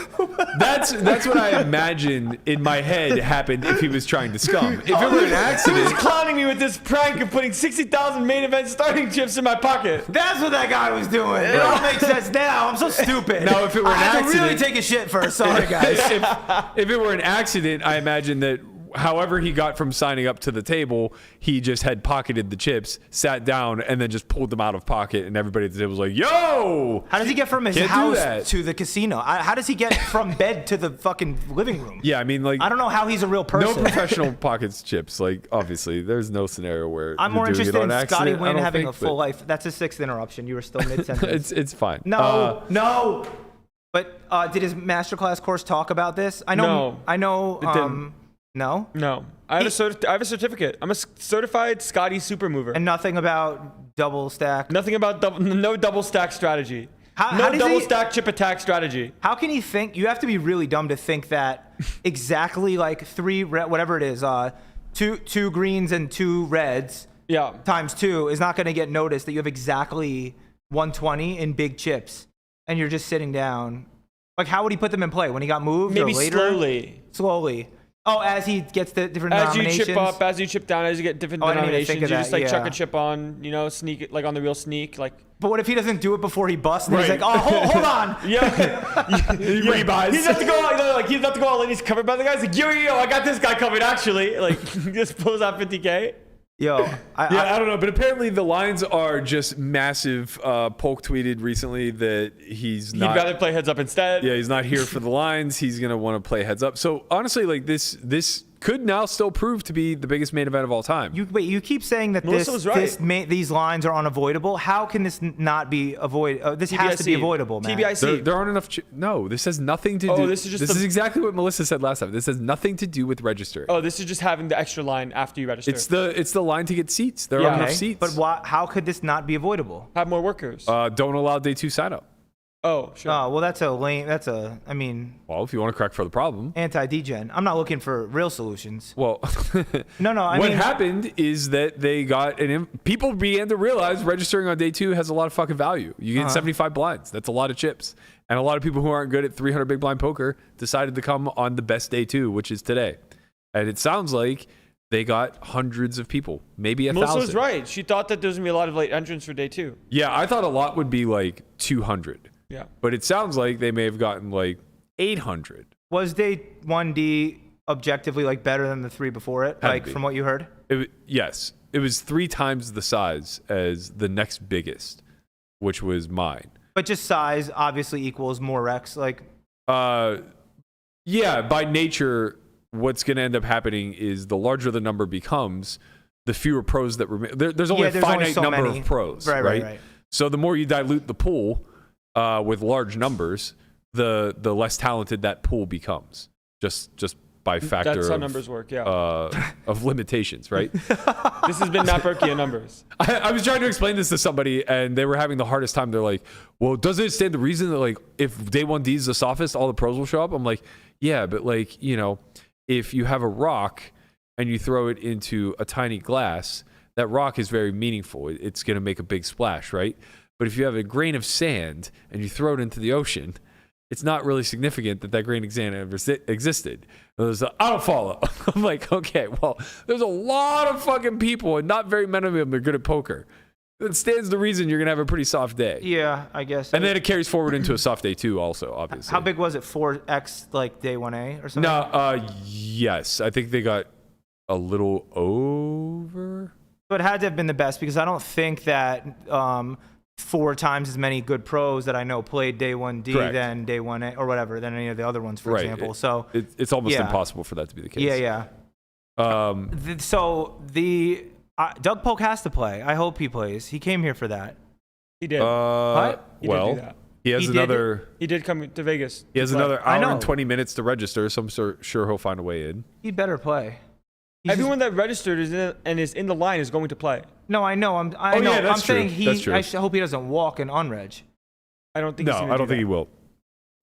I think he just doesn't want to wait in the line. So what happens is he bought in, which officially allows him to be in the tournament. You just wait, yeah. And now you just go just do max. Yeah, you just do other things until Yeah. the line turns to 0, Right. and then you go show up. They better not turn people away though if they want to do a system like they do in Florida or Venetian or reasonable places where they have a number like you're at the deli counter or whatever. Yeah. Like that should be there should be a grace period where unlike the turbos where it's a huge advantage if you come Right. 10 minutes after the last person. I imagine they'll give a grace period, but the grace period can't be like a level. I think it could be 2 hours? Maybe an hour. Well, if they're not giving you any estimate, and you 2 hours is way too much. But if the man. line itself is actually 2 hours, and then you don't have any estimate, it's not like Six Flags where there's from here you have to wait this long. Right, It's but not like like, Space Mountain. You can't It's not expect like Space Mountain. You can't expect it to be a 4-hour line if it's reasonably a 2-hour line. But if it were Space Mountain, it would be a lot better. I think Landon's onto something. There's an estimated wait, yeah. Yeah. Estimated. If you're standing right here, your estimated The wait time. EWP, the estimated wait period. The trouble is that it differs by tournament, right? Like this is a very slow event, so people bust very slowly. Yeah. So if Do they? I mean, relatively speak. Why do you say it that way? Yes. No, I'm saying because we He's lost, looking we at lost you day two. one. Yeah, he's talking but about you two. Only 25% of the field No, I busted. know, I'm just fucking around. We just happen to be making the jokes. chosen I know, ones. Matt, he doesn't understand humor. We learned today by his favorite heroes in comedy. Of Dilbert.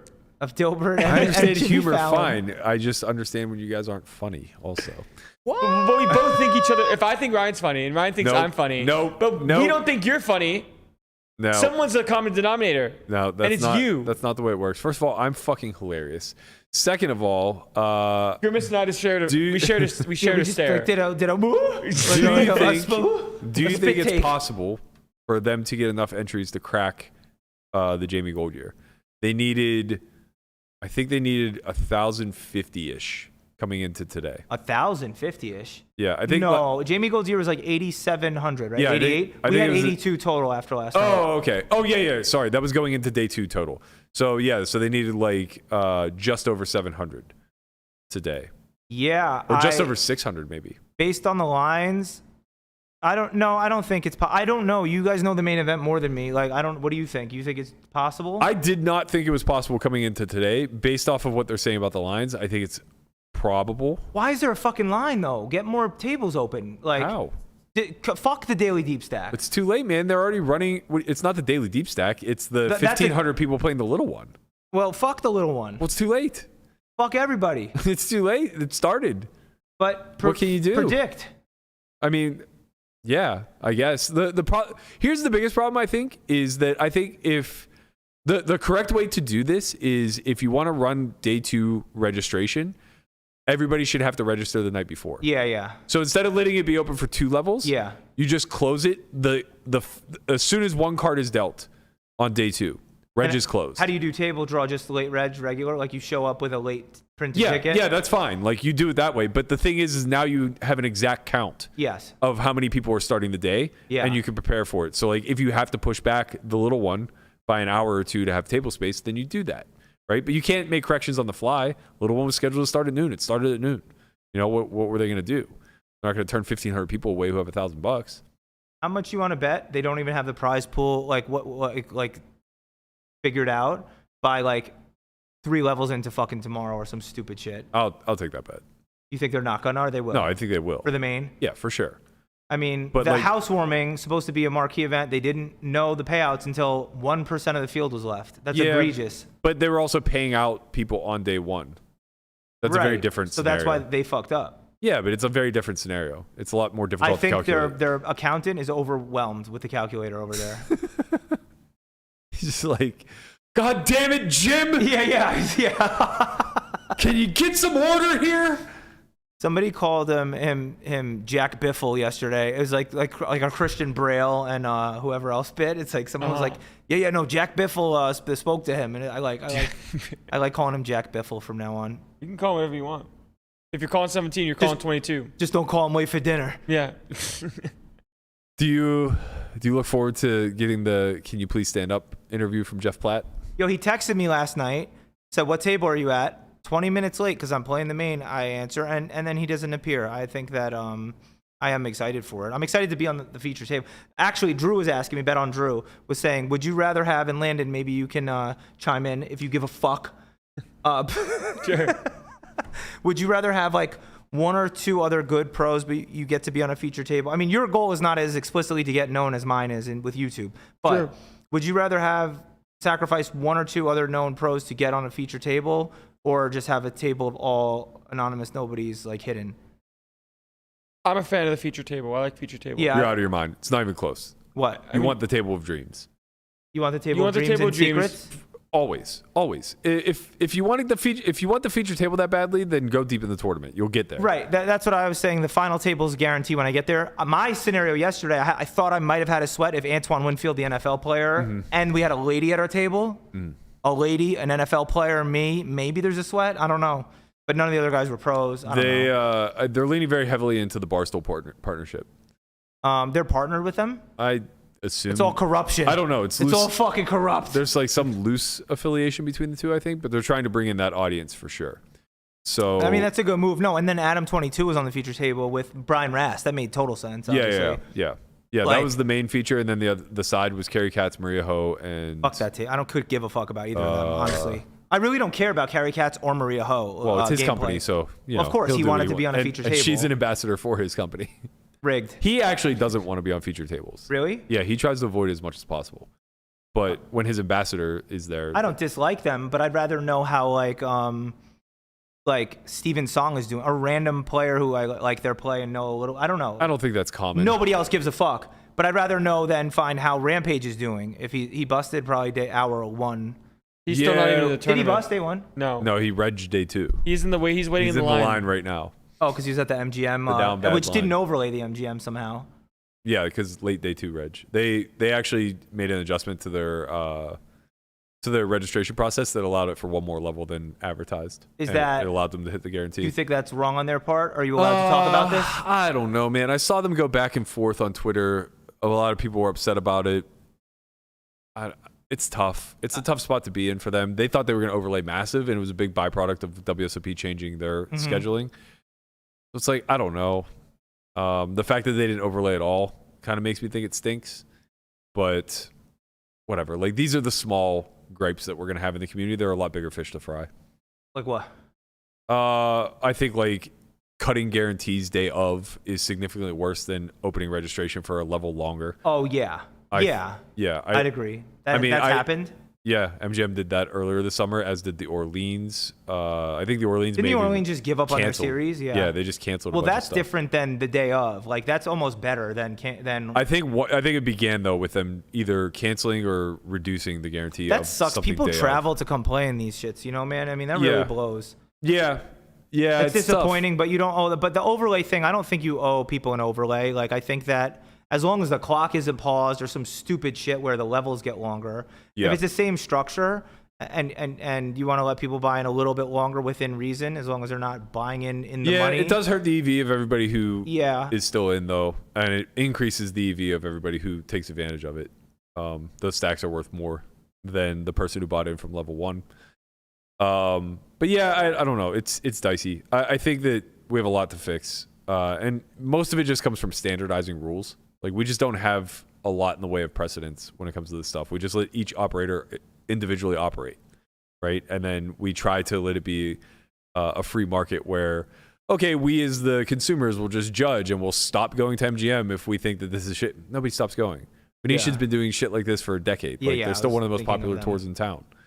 So it's just like, yeah, when the consumers won't police it themselves, then either we need to standardize things across the board or we just need to eat crow and deal with the fact that operators are going to do what they need to do to operate, and consumers are going to do what they need to do to increase their bottom line.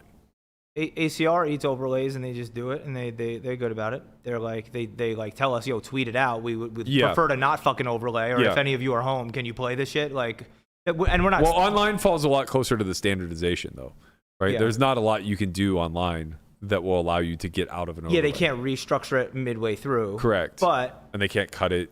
And but if they they'll did just cut be like, it, oh, they we would, fucked up. They'll know if they have a day 2, a week long thing, or it's like 2 flights for a day 2, and they'll be like, oh, we're gonna overlay. Like, yeah. Also, their overlays tend to be very small by comparison. Well, live overlays could be like 6 figures easy. I'm trying to honor my company while you shit on yours, Matthew. I'm fucking around. Listen. I'm still tilted about Maria Ho and Carrie Katz a little bit right now. Wait a minute. Should we talk about the situation to change. He just 3-bet weighted me. I was like, wait a sec, whatever, and then started talking, and then you're like, you wait him, you 3-bet weight. Garrus, you were talking for a while. I fold. Go ahead. You were talking for a while. Fold. When WSOP changed the day 2 structure of A, B, and C. I thought he was on his phone. He didn't even care. He was. He's gonna bring up the MGM thing. No. Oh, okay, go ahead. No. That'd be hilarious. I was trying to prevent him from embarrassing himself. Go ahead. The day A, B, and C, and then they changed day 1D to play their own flight. Where some people didn't have that because it used to be 1C, 1D. So 6 people. Oh, see, he brings something important to the table. 6 people blinded out of day 2 yesterday. They didn't know?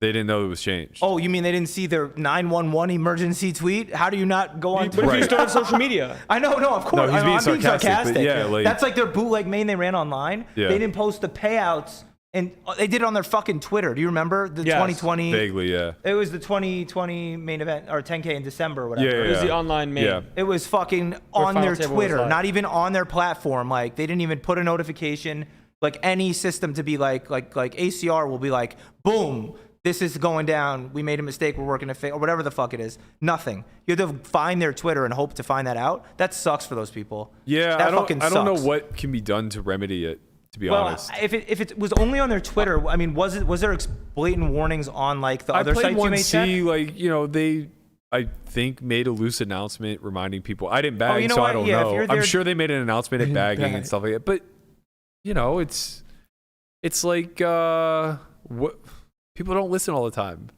They were already looking at an old structure sheet. What do you want them to do? I feel like they can make it right and just like give them their chips back. Nah, I get. You know what? You're right. If you're there and you bag day 1C and they tell them in person and they announce it at the end of the night. Oh, it's definitely on the consumer at this point, but I just like think it's worth showing a little bit of grace. Yeah, that's sad. I don't know. Like what do you do? Like give them a free entry next year or something? That's what I do. I guess. But like play your stack and you can all play for free next year. What would you do? You could also just like let them all play 2D with starting stack. No, because I think it's kind of on them if they fucked up and got those people won the chips from them blinded out. You're not taking the chips. How much EV is there actually from them blinding out? What, for the other people? Yeah. Like how much did it actually increase their EV? I agree there's an EV gain. It just hurt them more than... Well, it helped call it 54 people, or I guess fewer, but the 48 people or whatever that benefited. We were doing the math on how much you'd lose if you blinded out, because I was saying it when I had like 1/3, I was like, damn, I wish I just showed up now. How much would I have been down? Yeah. And it adds up quick. It's a lot. It's yeah. I imagine like a 200K stack probably blinded off. Close to it, I think. I forget what we did. Like we didn't go through the whole thing, but yeah, that's crazy. Yeah. Because I never think of that when you think of like, oh, you're 240 bigs effective to start the day. You would blind out by the end of the day. Yeah. There's a lot of free money. Yeah. Yeah, I don't know, man. I don't know. I think that it's a shitty situation that maybe neither side can really cleanly remedy. It's like a fun mystery bounty where it's like you might draw a table where there's a dead stack. Right. You get to play 8-handed. And there's a free 200K in the pot throughout the day, just sprinkled in. Just back. little bomb pot That'd be action. sick, dude. I'd love to draw that table. Of course. That sucks for those people, though. I think about people. I think there's been a couple major. It specifically sucks because they're almost certain to be amateurs. Yeah. I know, who are not in contact with other people and like. Right. I think they should. Yeah, that sucks because they had a lot of chips. You can't just give them next year. If they fully blinded out, you got to do more than just give them. Well, not got to. They don't have to do anything. I don't know if they'll do anything. I would enter them at least in next year for free. Yeah. And maybe just in the final 18, just add them in. I don't know. I don't know what do you do? I honestly don't know. I don't know if there's a proper way to compensate. And do you think they only found out when they showed up today? I imagine. That blows, man. Yeah, I imagine. But maybe as they realize that there were people at the table like doing their due diligence. They were tweeting out pictures, like adding Kev Math, saying like, "Can you get a hold of this person?" Oh shit! They've been blinding out for hours, but they're people with flip phones probably and shit like that. Right. I mean, if you're the WSOP, you can contact them, but they're so understaffed. I imagine that there isn't somebody working the phones. Jack Biffle. Sure. Yeah. He's too busy with the Hellmuth entrance. Yeah, Landon, what would you do? 16 times. Man, I don't know. It's a tough spot. I mean, I can see cases for kind of everything in the sense of like give them their chips back or the like entry thing, or like maybe some sort of compromise of like half of the chips back or something. I don't know. Yeah, I don't think anyone will be mad at any of it. I don't think any of there's no clear answer. I'm not much of like a PR business person type. It's another interruption. I'm sorry. Solution remedy. But anybody what number you got now? 8? Yeah. He's being a little pedantic. A lot of them aren't that big of a deal. Thanks. You're getting better. I feel like That's all you can do. I'm getting worse in general, my health, but not after the hard 75. Right. Hard 75. Yeah, you're gonna be real fucking hard, buddy. Anyways, I'm not gonna Photoshop myself over a before body like you did. He's gonna green screen it, yeah. I'm gonna put picture 1 just me over fucking a fat guy's body. Over Grimace. I am fat guy. All right, we got to wrap. I'm getting tired. Thank you, obviously, for joining us. It's been a pleasure having you fill in. Best of Landon, luck. thanks for joining us. You really had to do it. You couldn't just let him close the show. Sorry. I was literally about to go. I was literally mid this of just like going around. Please just let him close the show. But you found a way. It'll never happen. Baby, I don't know where I got these chips from, baby, but they're gonna be in play. I don't know. It's like, oops. I don't know. Oh, is that what these was, baby? I'm sorry. I had to take a giant shit because I had 8 beers this morning. You see, baby? Yeah. All right. I'm in for 120. Deal me in, dealer. All right, sorry. Best of luck on day 3. I hope to see you get a little bit of coverage, which means that you run deep enough to do so. For us, Landon and I are slugging in those streets for the 1 drop. Little one finally found a bag. Yeah, starting stacks 40K. I bagged 42.5. Yep. He'll be coming back. Entry's still open on day 2. Yeah. He'll be coming back with 20 bigs. I have 50 bigs. I bagged about 100K after being down to 5 blinds. So 20 bigs is a finally, lot. I'm lucky. Nevertheless, barring us making it day 3, we'll be here Monday. If we're not, hopefully we don't have a show because everybody's in fucking day 5 of the main somehow. But Melissa's out, unfortunately. okay, don't you worry. Melissa will be here Monday. Yep, by herself. By her lonesome. Go Bare find someone. minimum. Thank you guys so much for watching, for tuning in. We appreciate you. Please like, subscribe, leave a comment below. Let us know what you think young Scotty Nguyen was up to and getting this 1-round penalty for pocketing chips. Let us know what you think they should do as the WSOP for the people who blinded out day 2A thinking that they were playing day 2B. And let us know who's funnier, Ryan or Matt. You guys keep that one to yourselves. I'll see you here Monday, 11:30 per usual. We're out. Unless you're day 3.